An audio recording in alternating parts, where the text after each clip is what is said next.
ಶ್ರೀ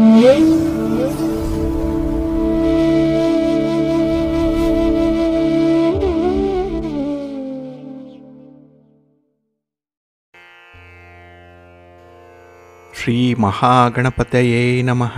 ಶ್ರೀ ಗುರುಭ್ಯೋ ನಮಃ. ಹರಿ ಓಂ. ಪ್ರೀತಿಯ ವೀಕ್ಷಕ ಬಂಧುಗಳೇ, ತಮ್ಮೆಲ್ಲರಿಗೂ ಕೂಡ ಸಿರಿಗನ್ನಡ ಸುದ್ದಿವಾಹಿನಿಗೆ ಸ್ವಾಗತ. ದಯಾಮಯನಾದಂಥ ಭಗವಂತನ ಅನುಗ್ರಹ ತಮ್ಮೆಲ್ಲರಿಗೆ ಪ್ರಾಪ್ತಿಯಾಗಲಿ, ತಮ್ಮೆಲ್ಲರ ಜೀವನ ಆರೋಗ್ಯದಾಯಕವಾಗಿರಲಿ, ಸಂತೃಪ್ತಿದಾಯಕವಾಗಿರಲಿ ಅಂತ ಹೇಳಿ ಭಗವಂತನಲ್ಲಿ ಪ್ರಾರ್ಥನೆಯನ್ನು ಮಾಡ್ತಾ ಈ ದಿನದ ಪಂಚಾಂಗ ಫಲವನ್ನು ನೋಡೋಣ. ಹಾಗೆ ದ್ವಾದಶ ರಾಶಿಯವರ ಗೋಚಾರ ಫಲಾಫಲಗಳು ಹೇಗಿವೆ ಅನ್ನೋದನ್ನು ಕೂಡ ತಿಳಿಯೋಣ. ಇನ್ನು ಈ ದಿನದ ವಿಶೇಷ ಕಾರ್ಯಕ್ರಮವನ್ನು ನಾವು ಪ್ರತ್ಯೇಕವಾಗಿ ನೋಡೋಣ ಬನ್ನಿ. ಇನ್ನು ಈ ದಿನ ಹುಟ್ಟುಹಬ್ಬವನ್ನು ಆಚರಿಸ್ಕೊಳ್ತಾ ಇರುವಂಥ ತಮಗೆಲ್ಲರಿಗೂ ಕೂಡ ಹುಟ್ಟುಹಬ್ಬದ ಶುಭಾಶಯಗಳು. ಹಾಗೆ ಈ ದಿನಾಂಕದಂದು ವಿವಾಹವಾಗಿರುವಂಥ ದಂಪತಿಗಳಿಗೂ ಕೂಡ ವಿವಾಹ ವಾರ್ಷಿಕೋತ್ಸವದ ಶುಭಾಶಯಗಳನ್ನು ಹೇಳ್ತಾ ಭಗವಂತ ತಮಗೆಲ್ಲರಿಗೂ ಕೂಡ ಸಕಲ ಸನ್ಮಂಗಳಗಳನ್ನು ಕರುಣಿಸಲಿ ಅಂತ ಹೇಳಿ ಸಿರಿಗನ್ನಡ ಸುದ್ದಿವಾಹಿನಿಯ ಪರವಾಗಿ ಪ್ರಾರ್ಥಿಸುತ್ತೇನೆ. ಪ್ರೀತಿಯ ಬಂಧುಗಳೇ, ಈ ದಿನ 2025 ಏಪ್ರಿಲ್ ತಿಂಗಳ 8ನೇ ತಾರೀಕು ಭೌಮವಾಸರ ಅಂದರೆ ಮಂಗಳವಾರ. ಈ ಮಂಗಳವಾರದ ನಿತ್ಯ ಪಂಚಾಂಗ ಫಲ ಹೇಗಿದೆ ನೋಡೋಣ ಬನ್ನಿ.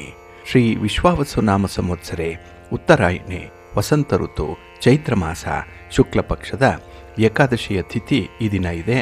ಇದು ಈ ದಿನ ರಾತ್ರಿ 11 ಗಂಟೆ 5 ನಿಮಿಷದವರೆಗೆ ಇರಲಿದೆ. ನಂತರ ದ್ವಾದಶಿ ಆರಂಭ ಆಗುತ್ತೆ. ಈ ದಿನದ ನಕ್ಷತ್ರ ಆಶ್ಲೇಷ ನಕ್ಷತ್ರ. ಇದು ಈ ದಿನ ಬೆಳಿಗ್ಗೆ 10 ಗಂಟೆ 15 ನಿಮಿಷದವರೆಗೆ ಇರಲಿದೆ. ನಂತರ ಮಖಾ ನಕ್ಷತ್ರ ಆರಂಭ ಆಗುತ್ತೆ. ಈ ದಿನದ ಕರ್ಣ ಪೂರ್ವಕರ್ಣ ವಣಿಜ. ಇದು ಈ ದಿನ ಬೆಳಿಗ್ಗೆ 8 ಗಂಟೆ 25 ನಿಮಿಷದವರೆಗೆ ಇರಲಿದೆ. ನಂತರ ಉತ್ತರ ಕರ್ಣ ವಿಷ್ಟಿ ಅಥವಾ ಭದ್ರ ಆರಂಭ ಆಗುತ್ತೆ. ಈ ದಿನದ ಯೋಗ ಶೂಲ ಯೋಗ. ಇದು ಈ ದಿನ ಸಂಜೆ 6 ಗಂಟೆ 9 ನಿಮಿಷದವರೆಗೆ ಇರಲಿದೆ. ನಂತರ ಗಂಡ ಯೋಗ ಆರಂಭ ಆಗುತ್ತೆ. ಈ ದಿನ ದಿಕ್ಷೂಲೆ ಇರುವಂಥದ್ದು ಉತ್ತರ ದಿಕ್ಕಿಗೆ. ಇನ್ನು ಈ ದಿನ ಸೂರ್ಯ ಇರುವಂಥ ರಾಶಿ ಮೀನ, ಚಂದ್ರ ಇರುವಂಥ ರಾಶಿ ಕರ್ಕಾಟಕ. ಹಾಗೆ ಈ ದಿನ ರಾಹುಕಾಲ ಇರುವಂಥ ಸಮಯ ಈ ದಿನ ಅಪರಾಹ್ನ 3 ಗಂಟೆ 30 ನಿಮಿಷದಿಂದ ಸಂಜೆ 5 ಗಂಟೆ 3 ನಿಮಿಷದವರೆಗೆ. ಗುಳಿಕ ಕಾಲ ಈ ದಿನ ಮಧ್ಯಾಹ್ನ 12 ಗಂಟೆ 25 ನಿಮಿಷದಿಂದ ಮಧ್ಯಾಹ್ನ 1 ಗಂಟೆ 58 ನಿಮಿಷದವರೆಗೆ. ಹಾಗೆ ಯಮಗಂಡ ಕಾಲ ಈ ದಿನ ಬೆಳಿಗ್ಗೆ 9 ಗಂಟೆ 20 ನಿಮಿಷದಿಂದ ಬೆಳಿಗ್ಗೆ 10 ಗಂಟೆ 53 ನಿಮಿಷದವರೆಗೆ ಇರಲಿದೆ. ಇನ್ನು ಈ ದಿನ ದುಷ್ಟ ಮುಹೂರ್ತ ಇರುವಂಥ ಸಮಯ ಈ ದಿನ ಬೆಳಿಗ್ಗೆ 8 ಗಂಟೆ 35 ನಿಮಿಷದಿಂದ ಬೆಳಿಗ್ಗೆ 9 ಗಂಟೆ 26 ನಿಮಿಷದವರೆಗೆ. ಹಾಗೆ ಬೆಳಿಗ್ಗೆ 11 ಗಂಟೆ 18 ನಿಮಿಷದಿಂದ ಮಧ್ಯಾಹ್ನ 12 ಗಂಟೆ 5 ನಿಮಿಷದವರೆಗೆ ದುಷ್ಟ ಮುಹೂರ್ತದ ಸಮಯ. ಹಾಗಾಗಿ ಈ ಸಮಯದಲ್ಲಿ ಯಾವುದೇ ಪ್ರಯಾಣವನ್ನಾಗಲಿ ಯಾವುದೇ ಶುಭ ಕಾರ್ಯಗಳನ್ನಾಗಲಿ ಆರಂಭ ಮಾಡಬೇಡಿ. ಏಕೆಂದರೆ ನೀವು ಯಾವುದೇ ಕೆಲಸ ಕಾರ್ಯಗಳನ್ನು ಈ ದುಷ್ಟ ಮುಹೂರ್ತ ಇರುವಂಥ ಸಮಯದಲ್ಲಿ ಆರಂಭ ಮಾಡಿದರೆ ಅದರಿಂದ ಬರುವಂಥ ಫಲಿತಾಂಶಗಳು ಅಷ್ಟೊಂದು ಅನುಕೂಲಕರವಾಗಿ ಇರೋದಿಲ್ಲ. ಆದ್ದರಿಂದಲೇ ಈ ದುಷ್ಟ ಮುಹೂರ್ತವನ್ನು ಅವಾಯ್ಡ್ ಮಾಡುವಂಥದ್ದು ತುಂಬ ಉತ್ತಮ. ಇನ್ನು ಈ ದಿನ ಅಭಿಜಿನ್ ಮುಹೂರ್ತ ಇರುವಂಥ ಸಮಯ ಈ ದಿನ ಬೆಳಿಗ್ಗೆ 11 ಗಂಟೆ 58 ನಿಮಿಷದಿಂದ ಮಧ್ಯಾಹ್ನ 12 ಗಂಟೆ 48 ನಿಮಿಷದವರೆಗೆ ಅಭಿಜಿನ್ ಮುಹೂರ್ತ ಇರುವಂಥ ಸಮಯ. ಹಾಗೆ ಈ ದಿನ ವಿಶೇಷವಾಗಿ ಅಮೃತ ಕಾಲ ಇರುವಂಥ ಸಮಯ ಈ ದಿನ ಬೆಳಿಗ್ಗೆ 6 ಗಂಟೆ 18 ನಿಮಿಷದಿಂದ ಬೆಳಿಗ್ಗೆ 7 ಗಂಟೆ 20 ನಿಮಿಷದವರೆಗೆ ಅಮೃತ ಕಾಲದ ಸಮಯ. ಹಾಗೆ ಈ ದಿನ ಸೂರ್ಯೋದಯ ಆಗುವಂಥ ಸಮಯ ಈ ದಿನ ಪ್ರಾತಃ ಕಾಲ 6 ಗಂಟೆ 14 ನಿಮಿಷಕ್ಕೆ, ಸೂರ್ಯಾಸ್ತ ಸಂಜೆ 6 ಗಂಟೆ 31 ನಿಮಿಷಕ್ಕೆ. ಇನ್ನು ಈ ದಿನ ಚಂದ್ರನ ಬಲ ಇರುವಂಥ ರಾಶಿಗಳು ಅಂತ ಹೇಳಿದ್ರೆ ವೃಷಭ, ಕರ್ಕಾಟಕ, ಕನ್ಯಾ, ತುಲಾ, ಮಕರ ಮತ್ತು ಕುಂಭ. ಈ 6 ರಾಶಿಯವರಿಗೆ ಗೋಚಾರದಲ್ಲಿ ಚಂದ್ರನಿಂದ ಶುಭ ಫಲಗಳ ಯೋಗ ಇರುತ್ತೆ. ಇನ್ನು ಉಳಿದ 6 ರಾಶಿಯವರಿಗೆ ಮಿಶ್ರಫಲದ ಯೋಗ ಇರುತ್ತೆ. ಅದನ್ನು ಮುಂದೆ ದ್ವಾದಶ ರಾಶಿಯವರ ಗೋಚಾರ ಫಲಗಳನ್ನು ನೋಡುವಂತಹ ಸಂದರ್ಭದಲ್ಲಿ ಮತ್ತಷ್ಟು ವಿಚಾರಗಳನ್ನು ತಿಳ್ಕೊಳ್ಳೋಣ. ಇನ್ನು ಈ ದಿನದ ಹೊರಾದ ಅಧಿಪತಿ ಕುಜ. ಕುಜ ಅಂತ ಹೇಳಿದ್ರೆ ಅಧಿಕಾರಕ್ಕೆ, ಸಾಹಸಕ್ಕೆ, ಶಕ್ತಿಗೆ ಕಾರಕನಾಗಿರುವಂಥವನು. ಹಾಗಾಗಿನೇ ಈ ದಿನ ಯಾವುದೇ ಸಾಹಸ ಕೆಲಸವನ್ನು ಮಾಡುವಂಥದ್ದು, ಕ್ರೀಡೆಗಳಲ್ಲಿ ಭಾಗವಹಿಸುವಂಥದ್ದು ಅಥವಾ ಸ್ಪರ್ಧಾತ್ಮಕ ಪರೀಕ್ಷೆಗಳಲ್ಲಿ ಭಾಗವಹಿಸುವಂಥ ವಿದ್ಯಾರ್ಥಿಗಳಿಗೂ ಕೂಡ ಈ ದಿನ ತುಂಬ ಪ್ರಶಸ್ತವಾಗಿದೆ. ಹಾಗೆ ಕುಜನನ್ನು ಭೂಮಿಕಾರಕ ಅಂತ ಹೇಳಿ ಕರೆಯುವಂಥದ್ದು. ಹಾಗಾಗಿ ಈ ಭೂಮಿಗೆ ಸಂಬಂಧಪಟ್ಟಂಥ ವಿಚಾರಗಳು, ಮನೆ, ಸೈಟು, ಜಮೀನು ಇತ್ಯಾದಿಗಳನ್ನು ಮಾರಾಟ ಮಾಡಬೇಕು, ಖರೀದಿ ಮಾಡಬೇಕು, ರಿಜಿಸ್ಟ್ರೇಷನ್ ಆಗಬೇಕು, ಅಥವಾ ಯಾವುದೇ ದಾಖಲೆ ಪತ್ರಗಳಿಗೆ ಸಹಿ ಮಾಡಬೇಕು, ಒಂದು ಅಗ್ರಿಮೆಂಟ್ ಮಾಡ್ಕೊಳ್ಬೇಕು, ಅಡ್ವಾನ್ಸ್ ಕೊಡಬೇಕು, ಇಂಥ ವಿಚಾರಗಳಿಗೆ ಈ ದಿನ ತುಂಬ ಪ್ರಶಸ್ತವಾಗಿದೆ.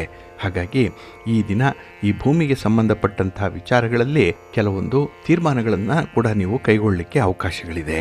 ಹಾಗೆ ಆಕ್ರಮಣ ಮಾಡುವಂತಹ ಬುದ್ಧಿ ಏನಿದೆ, ಅಗ್ರೆಸಿವ್ ನೇಚರ್ ಏನಿದೆ, ಇದಕ್ಕೂ ಕೂಡ ಈ ಕುಜ ಕಾರಕನಾಗಿರುವಂಥವನು. ಹಾಗಾಗಿ ಈ ದಿನದ ವ್ಯವಹಾರಗಳಲ್ಲಿ ಸ್ವಲ್ಪ ಈ ಅಹಮ್ಮನ್ನು ಬದಿಗಿಟ್ಟು ಹೊಂದಾಣಿಕೆಯಿಂದ ಹೋಗುವಂಥದ್ದು ಅತಿ ಅಗತ್ಯ. ಯಾಕೆಂದರೆ ಅಪರಿಚಿತರಿಂದ ಈ ದಿನ ಸ್ವಲ್ಪ ವ್ಯತ್ಯಯಗಳಾಗುವಂಥ ಸಂಭವ ಇರೋದ್ರಿಂದ ಸ್ವಲ್ಪ ಜಾಗ್ರತೆ. ಹಾಗೆ ಈ ದಿನದ ವಿದ್ಯಮಾನಗಳೇನಿದೆ, ನಿಮ್ಮ ಕೆಲಸ ಕಾರ್ಯಗಳೇನಿದೆ, ಅದನ್ನು ಆದಷ್ಟು ಗುರುಹೋರದಲ್ಲಿ ಆರಂಭ ಮಾಡಿದ್ರೆ ಅತ್ಯುತ್ತಮವಾದಂಥ ಫಲಗಳು ಸಿಕ್ಕತ್ತೆ. ಹಾಗಾಗಿ ಈ ದಿನ ಗುರುಹೋರ ಇರುವಂಥ ಸಮಯ ಬೆಳಿಗ್ಗೆ 5:16 ಬೆಳಿಗ್ಗೆ 6:15 ಇನ್ನು ಮಧ್ಯಾಹ್ನ 12:23 ಮಧ್ಯಾಹ್ನ 1:24 ಹಾಗೆ ರಾತ್ರಿ 7:29 ರಾತ್ರಿ 8:28 ಗುರುಹೋರ ಇರುವಂಥ ಸಮಯ. ಇದನ್ನು ನೀವು ಅನುಸರಣೆ ಮಾಡ್ಬೋದು, ಒಳ್ಳೆಯದಾಗತ್ತೆ. ಆದರೆ ಈ ದಿನ ಇರುವಂಥ ಶನಿಹೋರ ಮಾತ್ರ ಸ್ವಲ್ಪ ಅನಾನುಕೂಲಕರವಾಗಿರುತ್ತೆ. ಅದಕ್ಕಾಗಿಯೇ ಕೆಲವೊಂದು ವಿಶೇಷ ಕೆಲಸ ಕಾರ್ಯಗಳನ್ನು ಆದಷ್ಟು ಶನಿಹೋರದಲ್ಲಿ ಆರಂಭ ಮಾಡಬೇಡಿ. ಏಕೆಂದರೆ ಇದು ತುಂಬ ನಿಧಾನವಾಗಿ ನಡೆಯುತ್ತೆ, ನಿಧಾನವಾದ ಫಲಿತಾಂಶಗಳನ್ನು ತರುತ್ತೆ. ಹಾಗಾಗಿ ಈ ದಿನ ಶನಿಹೋರ ಇರುವಂಥ ಸಮಯ ಬೆಳಿಗ್ಗೆ 11:22 ಬೆಳಿಗ್ಗೆ 12:23 ಇನ್ನು ಸಂಜೆ 6:31 ರಾತ್ರಿ 7:29 ಇನ್ನು ರಾತ್ರಿ 1:21 ರಾತ್ರಿ 2:22 ಶನಿಹೋರ ಇರುವಂಥ ಸಮಯ. ಇದನ್ನು ಸ್ವಲ್ಪ ಅವಾಯ್ಡ್ ಮಾಡ್ಕೊಳ್ಳಿ, ಒಳ್ಳೆಯದಾಗತ್ತೆ. ಆದರೆ ಈ ದಿನ ಇರುವಂಥ ರವಿಹೋರ ತುಂಬ ಚೆನ್ನಾಗಿದೆ, ಹೈಲಿ ಬೆನಿಫಿಷಿಯಲ್ ಆಗಿರುವಂಥದ್ದು. ಅದರಲ್ಲೂ ರಾಜಕಾರಣಿಗಳು ಯಾವುದೇ ಕೆಲಸ ಕಾರ್ಯಗಳನ್ನು ಈ ದಿನ ಇರುವಂಥ ರವಿಹೋರದಲ್ಲಿ ಆರಂಭ ಮಾಡ್ಬೋದು. ಪ್ರಯಾಣ ಮಾಡಲಿಕ್ಕೂ ಕೂಡ ರವಿಹೋರ ಚೆನ್ನಾಗಿದೆ. ಇನ್ನು ಸರ್ಕಾರದ ಮಟ್ಟದಲ್ಲಿ ಆಗಬೇಕಾಗಿರುವಂಥ ಕೆಲಸ ಕಾರ್ಯಗಳನ್ನು ಫಾಲೋ ಅಪ್ ಮಾಡಲಿಕ್ಕೆ ಈ ದಿನ ಇರುವಂಥ ರವಿಹೋರವನ್ನು ನೀವು ಬಳಸ್ಕೊಳ್ಬೋದು. ಹಾಗೆ ರಾಜಕಾರಣಿಗಳನ್ನು ಭೇಟಿ ಮಾಡುವಂಥದ್ದು, ಗಣ್ಯರನ್ನು ಭೇಟಿ ಮಾಡಬೇಕು, ಸರ್ಕಾರದ ಅಧಿಕಾರಿಗಳನ್ನು ಭೇಟಿ ಮಾಡಬೇಕು ಅನ್ನುವಂಥ ವಿಚಾರ ಇದ್ದರೂ ಕೂಡ ಅದನ್ನು ರವಿಹೋರದಲ್ಲಿ ಮಾಡಿ, ಒಳ್ಳೆಯದಾಗತ್ತೆ. ಹಾಗಾಗಿ ಈ ದಿನ ರವಿಹೋರ ಇರುವಂಥ ಸಮಯ ಬೆಳಿಗ್ಗೆ 7:17 ಬೆಳಿಗ್ಗೆ 8:18 ಹಾಗೆ ಮಧ್ಯಾಹ್ನ 2:26 ಮಧ್ಯಾಹ್ನ 3:27 ಇನ್ನು ರಾತ್ರಿ 9:27 ರಾತ್ರಿ 10:25 ರವಿಹೋರ ಇರುವಂಥ ಸಮಯ. ಇದನ್ನು ನೀವು ಅನುಸರಣೆ ಮಾಡ್ಬೋದು, ಒಳ್ಳೆಯದಾಗತ್ತೆ. ಆದರೆ ಈ ದಿನ ಇರುವಂಥ ಚಂದ್ರಹೋರವನ್ನು ಸ್ವಲ್ಪ ಅವಾಯ್ಡ್ ಮಾಡಬೇಕು. ಅದರಲ್ಲೂ ಹಾಲು, ನೀರು, ಎಣ್ಣೆ, ಪೆಟ್ರೋಲ್, ಕೆಮಿಕಲ್ಸ್ ಇತ್ಯಾದಿ ದ್ರವ ಪದಾರ್ಥಗಳನ್ನು ಮಾರಾಟ ಮಾಡುವಂಥವರು ಅಥವಾ ಖರೀದಿ ಮಾಡುವಂಥವರು ಚಂದ್ರಹೋರದಲ್ಲಿ ಯಾವುದೇ ಕೆಲಸಗಳನ್ನು ಮಾಡಬೇಡಿ. ಅಂದರೆ ಈ ದ್ರವ ಪದಾರ್ಥಗಳನ್ನು ವ್ಯವಹಾರ ಮಾಡಬೇಡಿ. ಹಾಗೆ ಈ ಹೋಟೆಲ್ ಉದ್ಯಮಿಗಳಿಗೂ ಕೂಡ ಈ ಚಂದ್ರಹೋರ ಅಷ್ಟೊಂದು ಅನುಕೂಲವನ್ನು ತರಲ್ಲ. ಹಾಗಾಗಿ ನಿಮ್ಮ ವ್ಯಾಪಾರಿ ಚಟುವಟಿಕೆಗಳನ್ನು ಆದಷ್ಟು ತಟಸ್ಥಗೊಳಿಸುವಂಥದ್ದು ಉತ್ತಮ ಈ ಚಂದ್ರಹೋರದಲ್ಲಿ. ಹಾಗಾಗಿ ಈ ದಿನ ಚಂದ್ರಹೋರ ಇರುವಂಥ ಸಮಯ ಬೆಳಿಗ್ಗೆ 10:21 ಬೆಳಿಗ್ಗೆ 11:22 ಹಾಗೆ ಸಂಜೆ 5:29 ಸಂಜೆ 6:31 ಇನ್ನು ರಾತ್ರಿ 12:23 ರಾತ್ರಿ 1:21 ಚಂದ್ರಹೋರ ಇರುವಂಥ ಸಮಯ. ಇದನ್ನು ನೀವು ಸ್ವಲ್ಪ ಅವಾಯ್ಡ್ ಮಾಡ್ಕೊಳ್ಳಿ, ಒಳ್ಳೆಯದಾಗತ್ತೆ. ಹಾಗಾಗಿ ಬಂಧುಗಳೇ, ನಿಮ್ಮ ಕೆಲಸ ಕಾರ್ಯಗಳನ್ನು ಒಳ್ಳೆಯ ಸಮಯದಲ್ಲಿ ಆರಂಭ ಮಾಡಿ, ಒಳ್ಳೆಯ ಮುಹೂರ್ತ ಯಾವುದಿದೆ ಅನ್ನೋಂಥದ್ದನ್ನು ತಿಳ್ಕೊಳ್ಳಿ, ಒಳ್ಳೆಯ ಹೊರ ಯಾವುದಿದೆ, ಯಾವ ಕೆಲಸಕ್ಕೆ ಅನುಕೂಲ ಆಗುತ್ತೆ ಅನ್ನುವಂಥ ವಿಚಾರಗಳನ್ನು ತಿಳ್ಕೊಳ್ಬೇಕು. ಅದಕ್ಕಾಗಿಯೇ ಸಿರಿಗನ್ನಡ ಸುದ್ದಿವಾಹಿನಿ ಪ್ರತಿನಿತ್ಯ ಪ್ರಸಾರ ಮಾಡುವಂಥ ಈ ಪಂಚಾಂಗದ ವಿವರಗಳನ್ನು ಕೇಳಿಸ್ಕೊಳ್ಳಿ. ಇದರಲ್ಲಿ ನಿಮಗೆ ಬೇಕಾದಂಥ ಮಾಹಿತಿಗಳು ಸಿಕ್ಕತ್ತೆ. ಅದನ್ನು ನೀವು ಅನುಸರಣೆ ಮಾಡ್ತಾ ಇದ್ದರೆ ಖಂಡಿತ ನಿಮ್ಮ ಪ್ರಯತ್ನ ಯಶಸ್ವಿಯಾಗುತ್ತೆ. ಹಾಗಾಗಿ ನಮ್ಮ ಗುರುಗಳು, ಹಿರಿಯರು ನೀಡಿರುವಂಥ ಈ ಮಾರ್ಗದರ್ಶನದಂತೆ ನಡೆದರೆ ಖಂಡಿತ ನೀವು ನಿರೀಕ್ಷೆ ಮಾಡಿದಂಥ ಫಲವನ್ನು ಪಡ್ಕೊಳ್ತೀರಿ, ಒಳ್ಳೆಯದಾಗತ್ತೆ. ಬಂಧುಗಳೇ, ಈ ದಿನ ಬಹಳ ವಿಶೇಷವಾಗಿರುವಂಥ ದಿನ. ಏಕೆಂದರೆ ಈ ದಿನ ಚೈತ್ರ ಮಾಸದ ಮೊದಲ ಏಕಾದಶಿ ಬಂದಿರುವಂಥ ದಿನ. ಹಾಗಾಗಿ ಈ ಚೈತ್ರ ಮಾಸದ ಶುಕ್ಲ ಪಕ್ಷದ ಏಕಾದಶಿಯ ತಿಥಿಯನ್ನು ಕಾಮದ ಏಕಾದಶಿ ಅಂತ ಹೇಳಿ ಕರೀತಾರೆ. ಕೆಲವರು ಇದನ್ನು ಸರ್ವತ್ರ ಏಕಾದಶಿ ಅಂತ ಹೇಳಿ ಕರೆಯುವಂಥದ್ದು ಕೂಡ ಇದೆ. ಹಾಗಾಗಿ ಈ ಶುಭ ದಿನದಂದು ವಿಷ್ಣುವನ್ನು ವಿಧಿವಿಧಾನಗಳ ಪ್ರಕಾರ ಪೂಜೆ ಮಾಡಿದ್ರೆ ಇಷ್ಟಾರ್ಥಗಳು ನೆರವೇರುತ್ತೆ.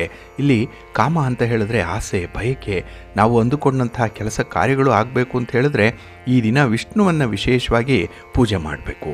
ಹಾಗೆ ಉಪವಾಸ ವ್ರತವನ್ನು ಮಾಡಬೇಕು ಅನ್ನುವಂಥದ್ದು ಇದೆ.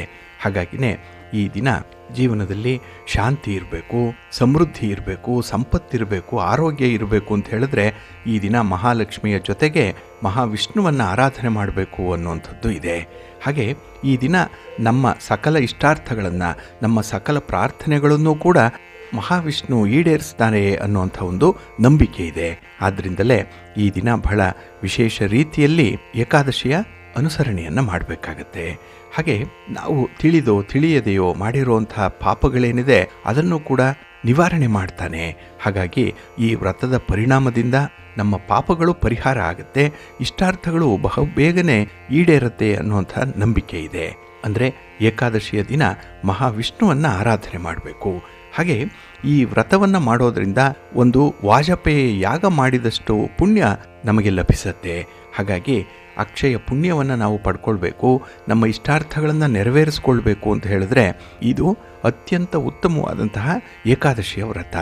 ಹಾಗಾಗಿ ಕೌಟುಂಬಿಕ ಸಮಸ್ಯೆಗಳು ಕೂಡ ಇದರಿಂದ ದೂರ ಆಗುತ್ತೆ.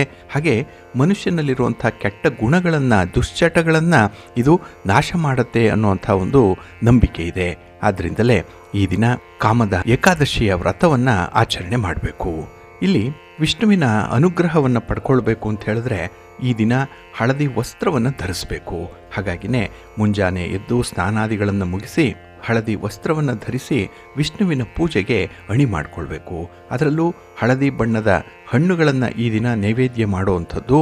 ಇನ್ನು ಈ ದಿನ ನಾವು ಒಂದು ಸಂಕಲ್ಪವನ್ನು ಮಾಡಿಕೊಂಡ್ರೆ, ಅಂದರೆ ಉಪವಾಸ ವ್ರತವನ್ನು ಮಾಡ್ತೇನೆ ಅನ್ನುವಂಥ ಒಂದು ಸಂಕಲ್ಪವನ್ನು ಮಾಡಿಕೊಂಡ್ರೆ ಅತ್ಯುತ್ತಮವಾದಂಥ ಫಲ ಸಿಕ್ಕೇ ಸಿಕ್ಕತ್ತೆ.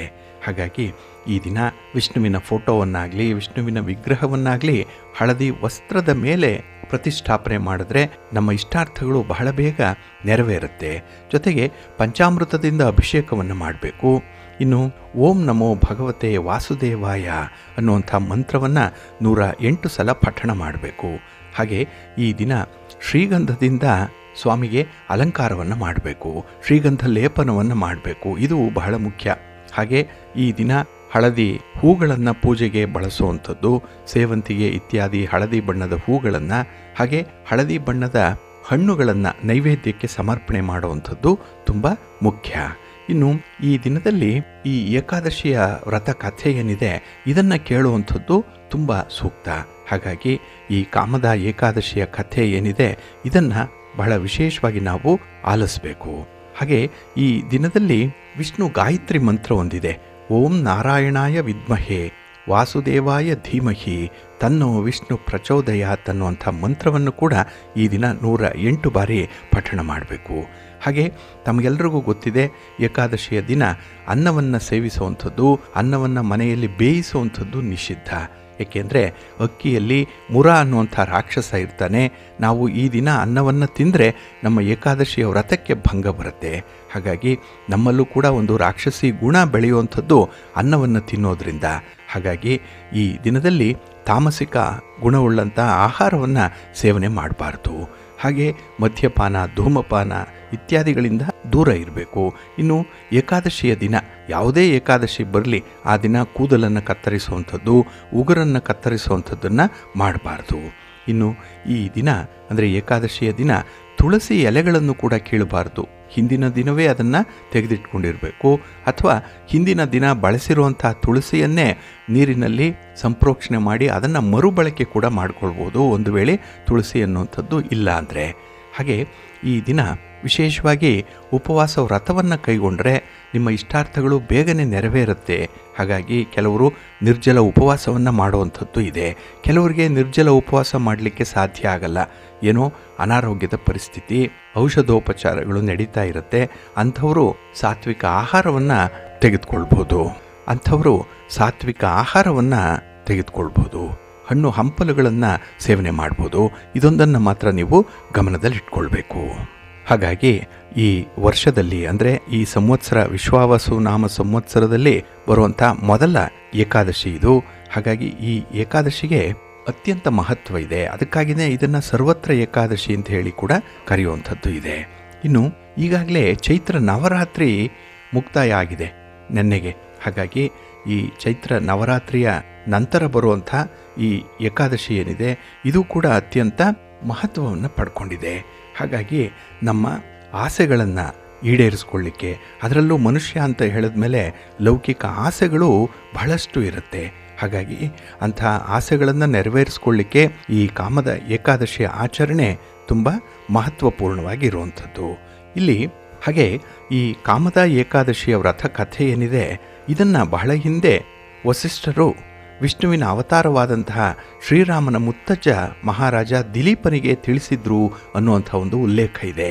ಹಾಗಾಗಿನೇ ತಲಾಂತರಗಳಿಂದ ಯುಗಗಳಿಂದಲೂ ಕೂಡ ಅನುಸರಣೆ ಮಾಡ್ತಾ ಇರುವಂಥ ಏಕಾದಶಿಯ ವ್ರತ ಇದು. ಹಾಗಾಗಿ ವರ್ಷದ ಆರಂಭದಲ್ಲಿ ಬರುವಂಥ ಏಕಾದಶಿಗೆ ಅತ್ಯಂತ ಮಹತ್ವ ಈ ಕಾರಣಕ್ಕಾಗಿ ಕೂಡ ಇದೆ ಅನ್ನುವಂಥದ್ದನ್ನು ಇಲ್ಲಿ ಗಮನಿಸಬೇಕು.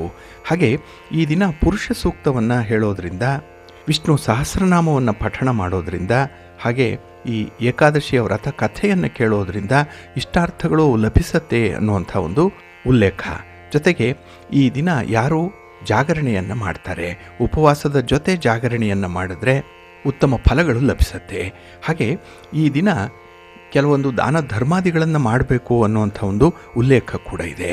ಹಾಗೆ ಈ 16 ಉಪಚಾರಗಳನ್ನು ಈ ದಿನ ಮಾಡಬೇಕು. ನಾರದ ಪುರಾಣ ಹೇಳೋ ಪ್ರಕಾರ ಷೋಡಶೋಪಚಾರಗಳಿದೆ. ಅದನ್ನು ನಾವು ಅನುಸರಣೆ ಮಾಡಿದ್ರೆ ನಮ್ಮ ಪೂಜೆ ಸಂಪನ್ನವಾಗುತ್ತೆ. ಅಂದರೆ ಇಲ್ಲಿ ಆವಾಹನ, ಆಸನ, ಪಾದ್ಯ, ಅರ್ಘ್ಯ, ಆಚಮನೀಯ, ಸ್ನಾನ, ವಸ್ತ್ರ, ಯಜ್ಞೋಪವೀತ, ಗಂಧ, ಪುಷ್ಪ, ಧೂಪ, ದೀಪ, ನೈವೇದ್ಯ, ತಾಂಬೂಲ, ದಕ್ಷಿಣ ಮತ್ತು ಪ್ರದಕ್ಷಿಣ, ಈ ಷೋಡಶೋಪಚಾರಗಳಿಂದ ಈ ದಿನ ಭಗವಂತನನ್ನು ಪೂಜೆ ಮಾಡಿದ್ರೆ ಪೂಜಾ ಫಲಗಳು ಲಭಿಸುತ್ತೆ ಅನ್ನುವಂಥ ಒಂದು ವಿಚಾರ ಇದೆ. ಹಾಗಾಗಿ ಈ ಒಂದು ನಿಟ್ಟಿನಲ್ಲಿ ನಿಮ್ಮ ಪೂಜಾದಿಗಳನ್ನು ಮುಂದುವರಿಸಿ ಒಳ್ಳೆಯ ಫಲ ನಿಮಗೆ ಲಭ್ಯವಾಗುತ್ತೆ. ಪ್ರೀತಿಯ ಬಂಧುಗಳೇ, ಇನ್ನು ಮುಂದೆ ದ್ವಾದಶ ರಾಶಿಯವರ ಗೋಚಾರ ಫಲಗಳು ಹೇಗಿವೆ ನೋಡೋಣ ಬನ್ನಿ. ಮೊದಲಿಗೆ ಮೇಷರಾಶಿ. ಮೇಷರಾಶಿಯವರಿಗೆ ಈ ದಿನ ಮಿಶ್ರ ಫಲಗಳಿರುವಂಥ ದಿನ. ಅದರಲ್ಲೂ ಚತುರ್ಥದಲ್ಲಿ ಚಂದ್ರ ಇರೋದರಿಂದ ಚಂದ್ರನಿಂದ ಅಷ್ಟೊಂದು ಶುಭ ಫಲಗಳಿರಲ್ಲ. ಅದರಲ್ಲೂ ಸುಖ ಸ್ಥಾನದಲ್ಲಿ ಚಂದ್ರ ಇದ್ದರೂ ಕೂಡ ಈ ದಿನ ಸುಖಕ್ಕೆ ಸ್ವಲ್ಪ ವಂಚನೆಯಾಗುವಂಥ ಸಾಧ್ಯತೆಗಳಿದೆ. ಅದರಲ್ಲೂ ನೀವಾಗಿ ಮಾಡಿಕೊಳ್ಳುವಂಥ ಕೆಲವು ತಪ್ಪುಗಳಿಂದ ಕೈಗೆ ಬಂದ ತುತ್ತು ಬಾಯಿಗೆ ಇಲ್ಲ. ಹಾಗಾಗಿನೇ ಈ ದಿನ ಬಂಧು ಮಿತ್ರರ ಜೊತೆಯಲ್ಲೂ ಕೂಡ ಭಿನ್ನಾಭಿಪ್ರಾಯಗಳು ಉಂಟಾಗುವಂಥದ್ದು.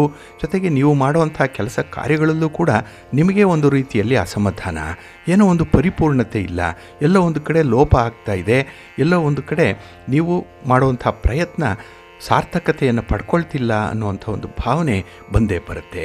ಹಾಗಾಗಿ ಈ ದಿನ ಭಗವಂತನ ಮೇಲೆ ಭಾರ ಹಾಕಿ ಕೆಲಸಗಳನ್ನು ಮುಂದುವರಿಸಿ, ಅದರಲ್ಲೂ ಒಂದು ಪಾಸಿಟಿವ್ ಆಗಿ ಯೋಚನೆ ಮಾಡಿ ನೀವು ಮುಂದುವರಿತಾ ಇರಿ. ಫಲಾಫಲಗಳನ್ನು ಭಗವಂತ ಕೊಡ್ತಾನೆ. ಕರ್ಮಣ್ಯೇ ವಾಧಿಕಾರಸ್ಥೆ ಮಾ ಫಲೇಶು ಕದಾಚನ, ಇದು ಈ ದಿನ ನಿಮಗೆ ಗೊತ್ತಿರಬೇಕು.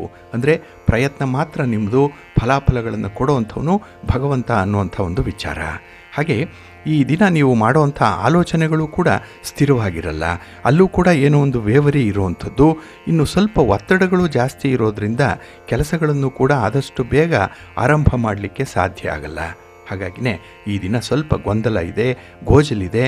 ಹಾಗೆ ಯಾವುದೇ ವಿಚಾರದಲ್ಲೂ ಕೂಡ ಒಂದು ಸ್ಪಷ್ಟತೆ ಅನ್ನುವಂಥದ್ದು ಇರಲ್ಲ. ಅದಕ್ಕಾಗಿಯೇ ಈ ದೊಡ್ಡ ಮಟ್ಟದಲ್ಲಿ ಹಣಕಾಸಿನ ವ್ಯವಹಾರಗಳಿಗೆ ಕೈ ಹಾಕಬೇಡಿ. ಸಾಲ ಕೊಡುವಂಥದ್ದು, ಸಾಲ ತರುವಂಥ ವಿಚಾರಗಳು ಆದಷ್ಟು ದೂರ ಇಟ್ಬಿಡಿ. ಇನ್ನು ಈ ದಿನ ಮಹಾವಿಷ್ಣುವನ್ನು ಆರಾಧನೆ ಮಾಡಿ, ಮಹಾಲಕ್ಷ್ಮಿಯನ್ನು ಪ್ರಾರ್ಥನೆ ಮಾಡ್ತಾ ಇರಿ, ಒಳ್ಳೆಯದಾಗತ್ತೆ. ನಿಮ್ಮ ಅದೃಷ್ಟದ ಬಣ್ಣ ಹಳದಿ, ಅದೃಷ್ಟದ ದಿಕ್ಕು ಪೂರ್ವ ದಿಕ್ಕು, ಅದೃಷ್ಟ ಸಂಖ್ಯೆ 3. ವೃಷಭರಾಶಿ. ವೃಷಭರಾಶಿಯವರಿಗೆ ಈ ದಿನ ಪರಿಪೂರ್ಣವಾದಂಥ ದಿನ. ಹೆಚ್ಚು ಕಡಿಮೆ ಈ ದಿನ ನಿಮ್ಮ ಕೆಲಸ ಕಾರ್ಯಗಳು ನೀವು ಪೂರೈಸಿಕೊಳ್ಳುವಂಥ ದಿನ. ಹಾಗೆ ಯೋಜನೆಗಳು ನಿಮ್ಮ ಒಂದು ವಿಚಾರಧಾರೆಗಳಿಗೆ ಅನುಗುಣವಾಗಿಯೇ ನಡೆಯುವಂಥದ್ದು. ಹಾಗಾಗಿ ನೀವು ಅಂದುಕೊಂಡಂಥ ಕೆಲಸ ಕಾರ್ಯಗಳನ್ನು ಮಾಡುವಂಥದ್ದು. ಆದರೆ ಸ್ವಲ್ಪ ಭಾವೋದ್ರೇಕಕ್ಕೆ ಒಳಗಾಗುವಂಥ ಸಾಧ್ಯತೆ ಇದೆ. ಭಾವನೆಗಳೇ ಈ ದಿನ ನಿಮ್ಮನ್ನು ಆಳ್ಬಿಡ್ಬೋದು. ಸ್ವಲ್ಪ ಎಚ್ಚರಿಕೆ ವಹಿಸಿದರೆ ಈ ದಿನ ನಿಮ್ಮ ಕೆಲಸ ಕಾರ್ಯಗಳು ಬಹಳ ವಿಶೇಷವಾದಂಥ ಫಲವನ್ನು ತಂದುಕೊಡುತ್ತೆ. ಹಾಗೆ ಈ ದಿನ ನಿಮ್ಮ ಕುಟುಂಬದ ಒಂದು ಅಭಿಪ್ರಾಯಕ್ಕೆ ಮನ್ನಣೆಯನ್ನು ಕೊಡಬೇಕು. ಕುಟುಂಬಸ್ಥರು ಹೇಳುವಂಥ ಒಂದು ಮಾತುಗಳನ್ನು ಕೇಳಬೇಕು. ಹಾಗಾಗಿನೇ ಈ ಎಲ್ಲ ಕೆಲಸ ಕಾರ್ಯಗಳು ಕೂಡ ನಿಮಗೆ ಅನುಕೂಲಕರವಾಗಿ ಪರಿಣಮಿಸುತ್ತೆ. ಏಕೆಂದರೆ ಕುಟುಂಬಸ್ಥರ ಬೆಂಬಲ ನಿಮಗೆ ಈ ದಿನ ಸಿಕ್ಕತ್ತೆ. ಹಾಗೆ ಈ ದಿನದಲ್ಲಿ ಸ್ಥಿರಾಸ್ತಿಯ ವಿಚಾರವಾಗಲೂ ಕೂಡ ಉತ್ತಮವಾದಂತಹ ಒಂದು ನಿರ್ಧಾರಗಳನ್ನು ಕೈಗೊಳ್ತೀರಿ. ಹೊಸ ಹೊಸ ಅವಕಾಶಗಳು ಸಿಕ್ಕತ್ತೆ, ಹೊಸ ಸಂಪರ್ಕಗಳು ಈ ದಿನ ಬೆಳೆಯುವಂಥದ್ದಿದೆ. ಹಾಗಾಗಿ ಈ ದಿನ ಯಾವುದೇ ಒಂದು ವಿಚಾರದಲ್ಲೂ ಕೂಡ ನಿಮ್ಮ ಪ್ರಯತ್ನ ನಿಮಗೆ ಒಳ್ಳೆಯ ಫಲವನ್ನೇ ತರುತ್ತೆ. ಇನ್ನು ಹಣಕಾಸಿನ ವಿಚಾರದಲ್ಲಿ ಯಾರನ್ನು ಕೂಡ ಅತಿಯಾಗಿ ಅವಲಂಬಿಸಬೇಡಿ. ಹಾಗೆ ಈ ಸ್ಪರ್ಧಿಗಳು ಜಾಸ್ತಿ ಈ ದಿನ, ಅಂದರೆ ಕಾಂಪಿಟೇಷನ್ ಅನ್ನುವಂಥದ್ದು ಜಾಸ್ತಿ ಇದೆ. ಸ್ಪರ್ಧಾತ್ಮಕ ಯುಗ ಬೇರೆ. ಹಾಗೆ ನೀವು ಮಾಡುವಂಥ ಕೆಲಸದಲ್ಲಿ, ನಿಮ್ಮ ಉದ್ಯೋಗದಲ್ಲಿ ಈ ದಿನ ಸ್ವಲ್ಪ ಕಾಂಪಿಟೇಷನ್ ಅನ್ನುವಂಥದ್ದು ಇರುತ್ತೆ. ಅದನ್ನು ಕೋಪಪ್ ಮಾಡ್ಕೊಳ್ಬೇಕು ಅಂತ ಹೇಳಿದ್ರೆ ಈ ದಿನ ಸ್ವಲ್ಪ ಸಹನೆ ಇರಲಿ, ಹೊಂದಾಣಿಕೆ ಇರಲಿ, ಒಳ್ಳೆಯದಾಗತ್ತೆ. ಇನ್ನು ಮನೆಯ ವಾತಾವರಣ ನಿಮಗೆ ತುಂಬ ಸಂತೋಷದಾಯಕವಾಗಿರುತ್ತೆ. ಅದರಲ್ಲೂ ಸಣ್ಣ ಮಟ್ಟದಲ್ಲಿ ಕುಟುಂಬಸ್ಥರ ಜೊತೆಯಲ್ಲಿ ಒಂದು ಪ್ರಯಾಣ, ಒಂದು ಪ್ರವಾಸ ಅಥವಾ ಯಾವುದೋ ಒಂದು ಜಂಟಿಯಾಗಿ ಮಾಡುವಂಥ ಕೆಲಸ, ಇದರಲ್ಲಿ ತೊಡಗಿಸ್ಕೊಳ್ಳುವಂಥ ಸಾಧ್ಯತೆಗಳಿರುತ್ತೆ. ಒಟ್ಟಾರೆ ಈ ದಿನ ನಿಮ್ಮ ಪ್ರಯತ್ನ ನಿಮಗೆ ಒಂದು ಸಮಾಧಾನವನ್ನು ತರುತ್ತೆ. ಹಾಗೆ ಈ ದಿನ ಬಂಧು ಮಿತ್ರರಿಗಾಗಿ ಸ್ವಲ್ಪ ಸೇವೆ, ಸ್ವಲ್ಪ ಓಡಾಟ, ಶುಶ್ರೂಷೆ ಇತ್ಯಾದಿಗಳು ಇರುವಂಥದ್ದು ಕೂಡ ಇದೆ. ಹಾಗಾಗಿ ನೀವು ಎಲ್ಲರನ್ನ ಹಚ್ಚಿಕೊಂಡು ಹೋಗುವಂಥ ಸ್ವಭಾವ ಇರೋದರಿಂದ ಈ ದಿನ ನಿಮಗೆ ಕಮಿಟ್ಮೆಂಟ್ಗಳು ಜಾಸ್ತಿ ಇರುತ್ತೆ. ಸ್ವಲ್ಪ ಪ್ರಿಯಾರಿಟೈಸ್ ಮಾಡ್ಕೊಳ್ಳಿ, ಒಳ್ಳೆಯದಾಗತ್ತೆ. ನಿಮ್ಮ ಇಷ್ಟ ದೇವರನ್ನು ಆರಾಧನೆ ಮಾಡ್ತಾ ಇರಿ. ಹಾಗೆ ಭಕ್ತಿಯಿಂದ ಲಕ್ಷ್ಮೀ ನರಸಿಂಹ ಸ್ತೋತ್ರವನ್ನು ಈ ದಿನ ಹೇಳ್ಕೊಳ್ಳಿ, ಒಳ್ಳೆಯದಾಗತ್ತೆ. ನಿಮ್ಮ ಅದೃಷ್ಟದ ಬಣ್ಣ ಹಳದಿ, ಅದೃಷ್ಟದ ದಿಕ್ಕು ಪೂರ್ವ ದಿಕ್ಕು, ಅದೃಷ್ಟ ಸಂಖ್ಯೆ 1. ಮಿಥುನ ರಾಶಿ. ಮಿಥುನ ರಾಶಿಯವರಿಗೆ ಈ ದಿನ ದ್ವಿತೀಯದಲ್ಲಿ ಚಂದ್ರ ಇರುವಂಥ ದಿನ. ಅಂದರೆ ಈ ಧನಸ್ಥಾನದಲ್ಲಿ, ಕುಟುಂಬ ಸ್ಥಾನದಲ್ಲಿ, ಹಾಗೆ ಈ 2ನೇ ಮನೆಯನ್ನು ವಾಕ್ಸ್ಥಾನ ಅಂತ ಹೇಳ್ತೀವಿ. ಹಾಗಾಗಿ ಈ ದಿನದ ಮಾತುಗಾರಿಕೆಯಲ್ಲಿ ನಿಮ್ಮ ಒಂದು ಅಭಿಪ್ರಾಯವನ್ನು ವ್ಯಕ್ತಪಡಿಸುವಂಥ ಸಂದರ್ಭದಲ್ಲಿ ಭಿನ್ನಾಭಿಪ್ರಾಯಗಳು ಬರುವಂಥ ಸಾಧ್ಯತೆಗಳಿದೆ. ಹಾಗಾಗಿನೇ ಈ ದಿನ ಮಾತುಗಳಿಂದಲೇ ಕೆಲವೊಂದು ತೊಂದರೆಗಳು ಉಂಟಾಗುವಂಥದ್ದು. ಹಾಗೆ ಮಾತಿನಿಂದ ಕೆಲವರ ಹೃದಯವನ್ನು ಗೆದ್ದರೆ ಕೆಲವರು ವಿರೋಧಿಗಳನ್ನು ಕೂಡ ಸೃಷ್ಟಿ ಮಾಡ್ಕೊಳ್ತೀರಿ. ನಿಮ್ಮ ಮಾತೆ ಈ ದಿನ ಬಹಳ ಪ್ರಮುಖವಾಗಿರುತ್ತೆ. ಹಾಗೆ ಆರೋಗ್ಯದ ವಿಚಾರದಲ್ಲೂ ಕೂಡ ಈ ದಿನ ಸ್ವಲ್ಪ ಜಾಗ್ರತೆಯನ್ನು ವಹಿಸಬೇಕಾಗತ್ತೆ. ಇನ್ನು ಕುಟುಂಬಸ್ಥರ ವಿದ್ಯಮಾನಗಳೇನಿದೆ, ಅವರ ನಡವಳಿಕೆ, ಅವರ ಮಾತು ಈ ದಿನ ಸ್ವಲ್ಪ ವಿಚಿತ್ರವಾಗಿ ನಿಮಗೆ ಕಾಣಿಸುವಂಥದ್ದು. ಹಾಗಾಗಿನೇ ಈ ದಿನ ತೀರಾ ಅನ್ಎಕ್ಸ್ಪೆಕ್ಟೆಡ್ ಆಗಿರುವಂಥ ವಿದ್ಯಮಾನಗಳೇ ನಿಮ್ಮ ಮನೆಯಲ್ಲಿ ಜರುಗತ್ತೆ. ಹಾಗಾಗಿನೇ ಈ ದಿನ ಮನೆಗಿಂತ ಹೊರಗೆ ನೀವು ಸ್ವಲ್ಪ ಆರಾಮವಾಗಿರುವಂಥ ಸಾಧ್ಯತೆ ಇರುತ್ತೆ. ಇನ್ನು ಈ ದಿನದಲ್ಲಿ ಜವಾಬ್ದಾರಿಯ ಕೆಲಸ ಕಾರ್ಯಗಳು ನಿಮ್ಮ ಹೆಗಲಿಗೆ ಬರುವಂಥದ್ದಿದೆ. ಹಾಗಾಗಿನೇ ನಿಮ್ಮ ದೃಷ್ಟಿ ಯಾವಾಗಲೂ ಕೂಡ ಗುರಿಯತ್ತ ಇರಬೇಕು. ಹಾಗೆ ನಿಮ್ಮ ಹಿತಶತ್ರುಗಳಾಗಲಿ, ನಿಮ್ಮನ್ನು ಕಂಡು, ನಿಮ್ಮ ಪ್ರಗತಿಯನ್ನು ಕಂಡು ಹೊಟ್ಟೆ ಉರಿ ಪಡುವಂಥ ಕೆಲವು ಮಂದಿ ನಿಮ್ಮನ್ನು ಈ ದಿನ ದಾರಿ ತಪ್ಪಿಸುವಂಥ ಒಂದು ಪ್ರಯತ್ನದಲ್ಲಿರ್ತಾರೆ. ಹಾಗಾಗಿ ಸ್ವಲ್ಪ ಎಚ್ಚರಿಕೆಯಿಂದ ಇರಿ. ಇನ್ನು ಯಾವುದೇ ಒಂದು ದೊಡ್ಡ ಮಟ್ಟದ ವಿಚಾರಗಳಲ್ಲಿ ಕೈ ಹಾಕಬೇಡಿ, ಯಾವುದೇ ತೀರ್ಮಾನಗಳನ್ನು ಮಾಡಬೇಡಿ. ಹಣಕಾಸಿನ ವಿಚಾರದಲ್ಲಿ ಸ್ವಲ್ಪ ಜಾಗೃತೆಯಿಂದ ಇರಿ. ಹಾಗೆ ಈ ದಿನ ಉದ್ಯೋಗಿಗಳು ನಿಮ್ಮ ಅಧಿಕಾರಿಗಳ ಜೊತೆಯಲ್ಲಿ ಯಾವುದೇ ರೀತಿಯ ವಾಗ್ವಾದದಿಂದ ದೂರ ಇರುವಂಥದ್ದು ಉತ್ತಮ. ಆದಷ್ಟು ಮಾತನ್ನು ಕಡಿಮೆ ಮಾಡಿ, ಕೆಲಸ ಜಾಸ್ತಿ ಮಾಡಿ. ಇನ್ನು ಕುಟುಂಬದಲ್ಲಿರುವಂಥ ಹಿರಿಯರ ಆರೋಗ್ಯದ ಕಡೆ ಸ್ವಲ್ಪ ಗಮನ ಕೊಡ್ತಾ ಇರಿ, ಒಳ್ಳೆಯದಾಗತ್ತೆ. ಇನ್ನು ಈ ದಿನ ನಿಮ್ಮ ಭವಿಷ್ಯಕ್ಕಾಗಿ ಉಳಿತಾಯದ ಅಗತ್ಯತೆ ಇದೆ. ಇದನ್ನು ನೀವು ಮನಗಾಣಬೇಕು. ಹಾಗಾಗಿ ಉಳಿತಾಯ ಮಾಡುವಂತಹ ಈ ಸೋರ್ಸ್ಗಳೇನಿದೆ, ಮೂಲಗಳೇನಿದೆ, ಅದರ ಬಗ್ಗೆ ಈ ದಿನ ಹೆಚ್ಚುವರಿ ಮಾಹಿತಿಯನ್ನು ಸಂಗ್ರಹಣ ಮಾಡುವಂಥ ಸಾಧ್ಯತೆಗಳು ಕೂಡ ಇದೆ. ಈ ದಿನ ಗಣಪತಿಯನ್ನು ಆರಾಧನೆ ಮಾಡಿ, ಗಣಪತಿಯ ಸ್ತೋತ್ರವನ್ನು ಈ ದಿನ ಹೇಳ್ಕೊಳ್ಳಿ, ವಿಷ್ಣು ಸಹಸ್ರನಾಮ ಹೇಳ್ಕೊಳ್ಳಿ, ಒಳ್ಳೆಯದಾಗುತ್ತೆ. ನಿಮ್ಮ ಅದೃಷ್ಟದ ಬಣ್ಣ ಗುಲಾಬಿ, ಅದೃಷ್ಟದ ದಿಕ್ಕು ಈಶಾನ್ಯ ದಿಕ್ಕು, ಅದೃಷ್ಟ ಸಂಖ್ಯೆ 5. ಕರ್ಕಾಟಕ ರಾಶಿ. ಕರ್ಕಾಟಕ ರಾಶಿಯವರಿಗೆ ಈ ದಿನ ನಿಮ್ಮ ರಾಶಿಯ ಅಧಿಪತಿಯಾದಂಥ ಚಂದ್ರ ಸ್ವಸ್ಥಾನದಲ್ಲಿದ್ದಾನೆ. ನಿಮ್ಮ ಮನೆಯಲ್ಲೇ ನಿಮ್ಮ ರಾಶಿಯ ಅಧಿಪತಿ ಇರೋದರಿಂದ ಈ ದಿನ ನಿಮಗೆ ಎಲ್ಲಿಲ್ಲದ ಬಲ. ಹಾಗೆ ಒಂದು ಹಾಸ್ಯ ಆಗಲಿ, ವಿನೋದ ಆಗಲಿ, ತಮಾಷೆ ಆಗಲಿ ಈ ದಿನದ ನಿಮ್ಮ ಮಾತಿನಲ್ಲಿ, ನಿಮ್ಮ ಕೃತಿಯಲ್ಲಿ ಎದ್ದು ಕಾಣಿಸ್ತಾ ಇರುತ್ತೆ. ಹಾಗೆ ಯಾವುದೇ ಒಂದು ಕೆಲಸ ನೀವು ಮಾಡುವಂಥ ಸಂದರ್ಭದಲ್ಲೂ ಕೂಡ ಅದರ ಸಾಧಕ ಬಾಧಕಗಳನ್ನು ಬಹಳ ಚೆನ್ನಾಗಿ ವಿಶ್ಲೇಷಣೆ ಮಾಡ್ತೀರಿ. ಹಾಗಾಗಿ ಈ ದಿನ ಕೆಲಸ ಕಾರ್ಯಗಳಲ್ಲಿ ತುಂಬ ಯಶಸ್ಸು ನಿಮಗೆ ಲಭ್ಯವಾಗುತ್ತೆ.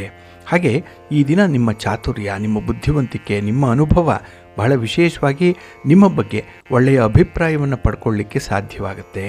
ಹಾಗಾಗಿ ನಿಮಗೆ ಯಾರಿಂದ ಒಳ್ಳೆಯ ಒಂದು ಬೆಂಬಲ ಬೇಕು, ಒಳ್ಳೆಯ ಅಭಿಪ್ರಾಯ ಬೇಕು, ಹಾಗೆ ನಿಮ್ಮ ಬಗ್ಗೆ ಒಂದು ಶ್ಲಾಘನೆ ಬೇಕು. ಅಂಥ ಒಂದು ಪ್ರಯತ್ನದಲ್ಲಿ ಈ ದಿನ ಎಲ್ಲವೂ ಕೂಡ ಧನಾತ್ಮಕವಾಗಿ ಇರುತ್ತೆ.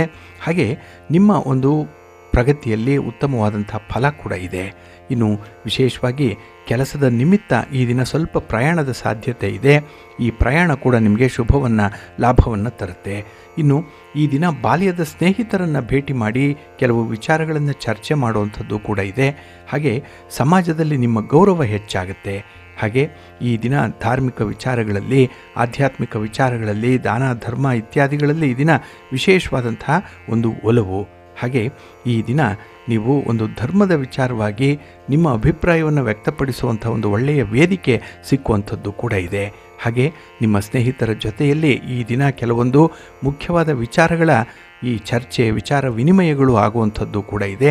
ಒಟ್ಟಾರೆ ಈ ದಿನ ನಿಮ್ಮ ಜ್ಞಾನ ಸಂಪಾದನೆ, ನಿಮ್ಮ ಒಂದು ನಾಲೆಡ್ಜ್ ಅಕ್ಯುಮುಲೇಷನ್ ಏನಿದೆ ಅದು ಪ್ರಗತಿದಾಯಕವಾಗಿರುತ್ತೆ. ಹೊಸ ಹೊಸ ವಿಚಾರಗಳನ್ನು ಈ ದಿನ ಕಲ್ತ್ಕೊಳ್ತೀರಿ, ಒಳ್ಳೆಯದಾಗತ್ತೆ. ನಿಮ್ಮ ಮನೆ ದೇವರನ್ನು ಸ್ಮರಣೆ ಮಾಡ್ತಾ ಇರಿ. ಹಾಗೆ ಭಕ್ತಿಯಿಂದ ಈ ದಿನ ನೀವು ವಿಷ್ಣು ಸ್ತೋತ್ರವನ್ನು ಹೇಳ್ಕೊಳ್ಳಿ, ಮಹಾಲಕ್ಷ್ಮಿಯ ದರ್ಶನ ಮಾಡ್ಕೊಳ್ಳಿ, ಒಳ್ಳೆಯದಾಗತ್ತೆ. ನಿಮ್ಮ ಅದೃಷ್ಟದ ಬಣ್ಣ ಬಿಳುಪು, ಅದೃಷ್ಟದ ದಿಕ್ಕು ಈಶಾನ್ಯ ದಿಕ್ಕು, ಅದೃಷ್ಟ ಸಂಖ್ಯೆ 1. ಸಿಂಹರಾಶಿ. ಸಿಂಹರಾಶಿಯವರಿಗೆ ಈ ದಿನ ವ್ಯಯಸ್ಥಾನದಲ್ಲಿ ಚಂದ್ರ ಇರುವಂಥ ದಿನ. 12ನೇ ಮನೆಯಲ್ಲಿ ಚಂದ್ರ ಅಂದರೆ ಈ ದಿನ ತಾತ್ಕಾಲಿಕವಾಗಿ ಕೆಲವೊಂದು ವಿಚಾರಗಳಲ್ಲಿ ದಿಢೀರಂಥ ನಿರ್ಧಾರ ತೆಗೆದುಕೊಳ್ಳುವಂಥದ್ದು ಕೂಡ ಇದೆ. ಹಾಗಾಗಿ ಕೆಲವೊಂದು ಸ್ಥಿರವಾಗಿರುವಂತಹ, ಶಾಶ್ವತವಾಗಿರುವಂತಹ ವಿಚಾರಗಳಲ್ಲಿ ತೀರ್ಮಾನ ತೆಗೆದುಕೊಳ್ಳಿಕ್ಕೆ ನಿಮ್ಮ ಹಿರಿಯರ ಮಾರ್ಗದರ್ಶನ ಇದೆ. ಕೆಲವರ ನಿರ್ಬಂಧ ಕೂಡ ಇದೆ. ಆದರೆ ಈ ದಿನದಲ್ಲೇ ಆಗಿ ಹೋಗುವಂತಹ ಕೆಲಸ ಕಾರ್ಯಗಳೇನಿದೆ ಇದರಲ್ಲಿ ನಿಮ್ಮ ಸ್ವಂತಿಕೆಯನ್ನು ತೋರಿಸ್ಲಿಕ್ಕೆ ಹೋಗ್ತೀರಿ, ನಿಮ್ಮ ಅತಿ ಬುದ್ಧಿವಂತಿಕೆಯನ್ನು ತೋರಿಸ್ಲಿಕ್ಕೆ ಹೋಗ್ತೀರಿ. ಅಲ್ಲಿ ಸ್ವಲ್ಪ ಎಡವಟ್ಟಾಗುವಂಥ ಸಾಧ್ಯತೆ ಇದೆ. ಆದಾಯಕ್ಕಿಂತ ಖರ್ಚು ಹೆಚ್ಚಾಗುವಂಥದ್ದು ಇದೆ. ಹಾಗೆ ಈ ದಿನದ ಪ್ರಯಾಣದ ಸಂದರ್ಭದಲ್ಲೂ ಕೂಡ ನಿಮ್ಮ ವಾಹನದ ಸಮಸ್ಯೆ ಉಂಟಾಗುವಂಥದ್ದು. ಹಾಗಾಗಿನೇ ಈ ದಿನ ಪ್ರಯಾಣವೇ ನಿಮಗೆ ದುಬಾರಿಯಾಗತ್ತೆ. ಪ್ರಯಾಣ ಅಷ್ಟೊಂದು ಸೌಖ್ಯವನ್ನು ತರಲ್ಲ. ಹಾಗೆ ಉದ್ದೇಶಿತ ಗುರಿ ಕೂಡ ಈಡೇರಲ್ಲ. ಹಾಗಾಗಿನೇ ದೂರದ ಪ್ರಯಾಣವನ್ನು ಮುಂದೂಡುವಂಥದ್ದು ತುಂಬ ಉತ್ತಮ. ಇನ್ನು ಈ ದಿನ ಕೆಲವೊಂದು ವಿಚಾರಗಳಲ್ಲಿ ಮನೆಯ ಸದಸ್ಯರ ಜೊತೆಯಲ್ಲಿ ವಾದ ವಿವಾದಗಳು ಆಗುವಂಥದ್ದು ಕೂಡ ಇದೆ. ಮನೆಯ ಹೊರಗೆ ಅಪರಿಚಿತರ ಜೊತೆಯಲ್ಲಿ, ನೆರೆಹೊರೆಯವರ ಜೊತೆಯಲ್ಲೂ ಕೂಡ ಈ ದಿನ ಒಂದು ಮಾತುಕತೆ ನಡೀತಾ ಇರುತ್ತೆ. ಹಾಗೆ ಈ ದಿನ ಯಾವುದೇ ಒಂದು ಕೆಲಸ ಕಾರ್ಯಗಳು ಗುರುತರ ಅನಿಸಿದ್ರೆ, ಬಹಳ ಪ್ರಮುಖ ಅನಿಸಿದ್ರೆ ಅದನ್ನು ಮೊದಲ ಭಾಗದಲ್ಲಿ ಪೂರೈಸುವಂಥ ಒಂದು ಪ್ರಯತ್ನವನ್ನು ಮಾಡಿ. ಏಕೆಂದರೆ ಸಂಜೆಯ ವೇಳೆಗೆ ನಿಮಗೆ ಒತ್ತಡಗಳು ಜಾಸ್ತಿ ಆಗುತ್ತೆ. ನಿಮ್ಮ ಒಂದು ಸೃಜನಾತ್ಮಕವಾದಂಥ ಚಟುವಟಿಕೆಗಳಿಗೆ ಎಲ್ಲೋ ಒಂದು ಕಡೆ ಅಡ್ಡಗಾಲು ಹಾಕುವಂಥವರು ಬರ್ತಾರೆ. ಹಾಗಾಗಿನೇ ಈ ದಿನ ಉತ್ತಮ ಅವಕಾಶಗಳಿದೆ. ಭದ್ರವಾದ ಬುನಾದಿಯನ್ನು ಹಾಕ್ಕೊಳ್ಳಿ. ಅದರ ಮೇಲೆ ನೀವು ನಾಳಿನ ಕೆಲಸ ಕಾರ್ಯಗಳನ್ನು ಮುಂದುವರಿಸಲಿಕ್ಕೆ ಸಹಾಯಕವಾಗುತ್ತೆ. ಇನ್ನು ಈ ದಿನದಲ್ಲಿ ಕೆಲವೊಂದು ಆದಾಯ ಉತ್ತಮವಾಗುವಂಥ ವಸ್ತುಗಳನ್ನು ಖರೀದಿ ಮಾಡುವಂಥದ್ದು ಕೂಡ ಇದೆ. ಅಂದರೆ ನಿಮ್ಮ ವ್ಯಾಪಾರ ವ್ಯವಹಾರಕ್ಕೆ ಕೆಲವೊಂದು ವಸ್ತುಗಳ, ಕೆಲವೊಂದು ಸಾಮಗ್ರಿಗಳ ಅಗತ್ಯತೆ ಇದೆ. ಅದನ್ನು ಖರೀದಿ ಮಾಡುವಂಥ ಸಾಧ್ಯತೆ ಈ ದಿನ ಇರುತ್ತೆ. ಆದರೆ ಈ ವ್ಯವಹಾರಗಳು ಈ ದಿನ ಸ್ವಲ್ಪ ನಿಧಾನವಾಗಿ ಸಾಗುವಂಥದ್ದು. ಹಾಗಾಗಿನೇ ತುಂಬ ನಿರಾಸೆ ಇರುತ್ತೆ. ಹಾಗೆ ನಿಮ್ಮ ಕೆಲಸ ಕಾರ್ಯಗಳಲ್ಲಿ ಬೇರೆಯವರ ಕೈಚಳಕ ಕೂಡ ಕಾಣಿಸ್ತಾ ಇರುತ್ತೆ. ಅದಕ್ಕಾಗಿ ಆದಷ್ಟು ನಿಮ್ಮ ಹಿತಶತ್ರುಗಳನ್ನು ದೂರ ಇಡಿ. ನಿಮ್ಮ ಸ್ವಂತ ಕೆಲಸವನ್ನು ನೀವೇ ಮಾಡಿಕೊಳ್ಳುವಂಥ ಒಂದು ಪ್ರಯತ್ನದಲ್ಲಿರಿ, ಒಳ್ಳೆಯದಾಗುತ್ತೆ. ನಿಮ್ಮ ಮನೆ ದೇವರನ್ನು ಸ್ಮರಣೆ ಮಾಡ್ತಾ ಇರಿ. ನಿಮ್ಮ ಇಷ್ಟ ದೇವರನ್ನು ಪ್ರಾರ್ಥನೆ ಮಾಡಿಕೊಳ್ಳಿ. ಈ ದಿನ ಒಳ್ಳೆಯದಾಗುತ್ತೆ. ಮಹಾಲಕ್ಷ್ಮಿಯ ದರ್ಶನ ಮಾಡಿ, ಮಹಾವಿಷ್ಣುವನ್ನು ಪ್ರಾರ್ಥನೆ ಮಾಡಿ, ಒಳ್ಳೆಯ ಫಲ ನಿಮಗೆ ಲಭ್ಯವಾಗುತ್ತೆ.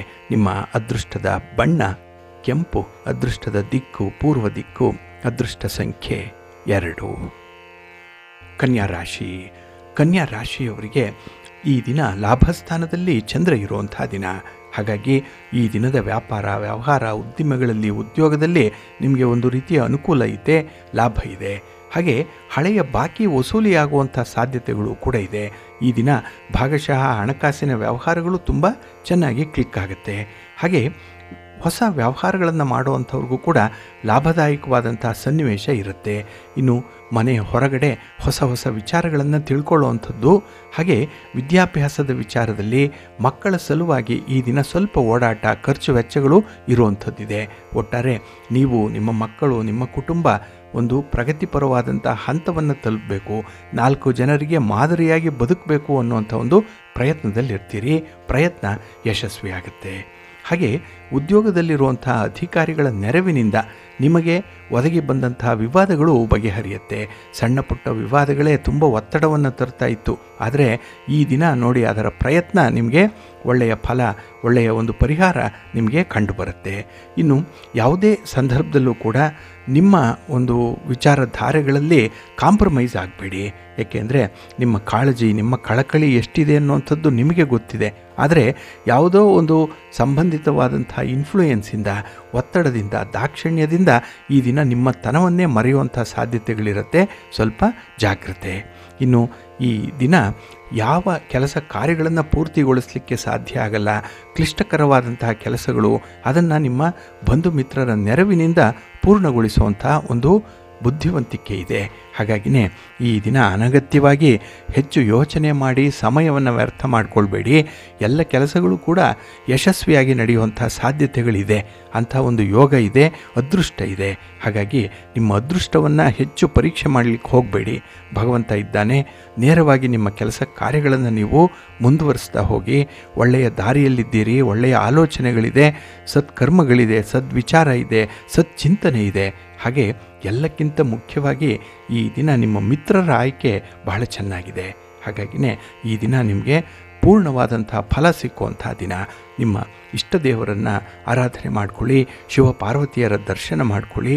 ಹಾಗೆ ಭಗವಾನ್ ವಿಷ್ಣುವನ್ನು ಈ ದಿನ ಧ್ಯಾನ ಮಾಡಿ, ಒಳ್ಳೆಯದಾಗತ್ತೆ. ನಿಮ್ಮ ಅದೃಷ್ಟದ ಬಣ್ಣ ಕೆಂಪು, ಅದೃಷ್ಟದ ದಿಕ್ಕು ಈಶಾನ್ಯ ದಿಕ್ಕು, ಅದೃಷ್ಟ ಸಂಖ್ಯೆ 1. ತುಲಾರಾಶಿ. ತುಲಾರಾಶಿಯವರಿಗೆ ಈ ದಿನ ತುಂಬ ಉತ್ಸಾಹದ ದಿನ, ಸಂತೋಷದ ದಿನ, ಆರೋಗ್ಯದ ದಿನ. ಅದರಲ್ಲೂ ಕೆಲಸ ಕಾರ್ಯಗಳು ಸ್ವಲ್ಪ ನಿಧಾನ ಆದರೂ ಕೂಡ ಸರಾಗವಾಗಿ ನಡೆಯುವಂಥ ದಿನ. ಹಾಗಾಗಿನೇ ಈ ದಿನ ಆದಾಯ ಉತ್ತಮವಾಗುವಂಥ ಸಂಭವಗಳಿದೆ. ವಸ್ತುಗಳ ಖರೀದಿಯಲ್ಲಿ ನಿಮಗೆ ಸಂಪೂರ್ಣವಾದಂಥ ಒಂದು ತೃಪ್ತಿ ಇದೆ. ಹಾಗಾಗಿ ಮನೆಗೆ ಬರುವಂಥ ವಸ್ತುಗಳಾಗಲಿ, ದಾಸ್ತಾನುಗಳಾಗಲಿ, ಯಾವುದೇ ರೀತಿಯ ಸಾಮಗ್ರಿಗಳಾಗಲಿ ಈ ದಿನ ನಿಮ್ಮ ಮನಸ್ಸಿಗೆ ತುಂಬ ಸಮಾಧಾನವನ್ನು ತರುವಂಥ ಸಂದರ್ಭದಲ್ಲಿರುತ್ತೆ. ಹಾಗೆ ಈ ದಿನ ಕೆಲವು ವಿಚಾರಗಳನ್ನು ಸ್ವಲ್ಪ ಬೇಗ ಪರಿಹಾರ ಮಾಡಿಕೊಂಡ್ರೆ ಉತ್ತಮ. ಏಕೆಂದರೆ ಬಹಳ ದಿನಗಳಿಂದ ನೆನೆಗುದಿಗೆ ಬಿದ್ದಂತಹ ವಿಚಾರಗಳಿದೆ, ಅದು ನಿಮ್ಮ ತಲೆ ತಿಂತಾ ಇದೆ. ಅದರಿಂದ ನಿಮ್ಮ ಮುಂದಿನ ದಾರಿ ಸುಗಮವಾಗ್ತಾ ಇಲ್ಲ. ಅಂತಹ ವಿಚಾರಗಳನ್ನು ಈ ದಿನ ಚರ್ಚೆಯ ಮೂಲಕ, ಗುರು ಹಿರಿಯರ ಮಧ್ಯಸ್ಥಿಕೆಯಲ್ಲಿ ಈ ದಿನ ಬಗೆಹರಿಸ್ಕೊಳ್ಳುವಂಥ ಒಂದು ಒಳ್ಳೆಯ ಅವಕಾಶ ಇದೆ. ಇದನ್ನು ಸದುಪಯೋಗ ಪಡಿಸ್ಕೊಳ್ಳಿ. ಇನ್ನು ಈ ದಿನ ವಿಶೇಷವಾಗಿ ನಿಂತು ಹೋದಂತಹ ಕೆಲಸ ಕಾರ್ಯಗಳೇನಿದೆ ಅದು ನಿಮ್ಮ ಪ್ರೀತಿ ಪಾತ್ರರ ನೆರವಿನಿಂದ ಮುಂದುವರಿಯುತ್ತೆ. ಹಾಗಾಗಿ ನಿಮ್ಮ ಸಂಗಾತಿ, ನಿಮ್ಮ ಪ್ರೀತಿ ಪಾತ್ರರ ಒಂದು ಸಹಕಾರ ಈ ದಿನ ನಿಮಗೆ ಬಹಳ ಚೆನ್ನಾಗಿದೆ. ಹಾಗೆ ಈ ದಿನ ನೀವು ಪ್ರಮಾದಗಳಿಂದ ಕಲಿತಂತಹ ಪಾಠ ಈ ದಿನ ಉಪಯೋಗಕ್ಕೆ ಬರುತ್ತೆ. ಅಂದರೆ ಎಲ್ಲೋ ಒಂದು ತಪ್ಪನ್ನು ಮಾಡಿ ಪಾಠ ಕಲ್ತ್ಕೊಂಡಿದ್ದೀರಿ, ಅದು ನಿಮಗೆ ಒಳ್ಳೆಯ ಅನುಭವವನ್ನು ತಂದಿದೆ. ಅಂಥ ವಿಚಾರಗಳು ಈ ದಿನ ನಿಮ್ಮ ನೆನಪಿಗೆ ಬರುತ್ತೆ. ಅದನ್ನು ಕೆಲಸದಲ್ಲಿ ಅಳವಡಿಸ್ಕೊಳ್ತೀರಿ. ಹಾಗಾಗಿನೇ ಈ ದಿನ ಉತ್ತಮವಾದಂಥ ಶ್ರಮ ಉತ್ತಮ ಫಲಕ್ಕೆ ನಾಂದಿಯಾಗುತ್ತೆ. ಹಾಗೆ ಈ ದಿನ ಪ್ರಬುದ್ಧರಾಗಿರುವಂಥ ವ್ಯಕ್ತಿಯಲ್ಲಿ ಮಾತನ್ನು ಕಡಿಮೆ ಮಾಡಬೇಕು, ನೀವು ಕೆಲಸವನ್ನು ಹೆಚ್ಚು ಮಾಡಬೇಕು. ಹಾಗಾಗಿ ನಿಮ್ಮ ಬಗ್ಗೆ ನೀವೇ ಹೊಗಳಿಕೊಳ್ಳುವಂಥ ಒಂದು ವಿಚಾರದಲ್ಲಿ ಈ ದಿನ ಸ್ವಲ್ಪ ನೋಡಿ ಮುಂದುವರಿಬೇಕು.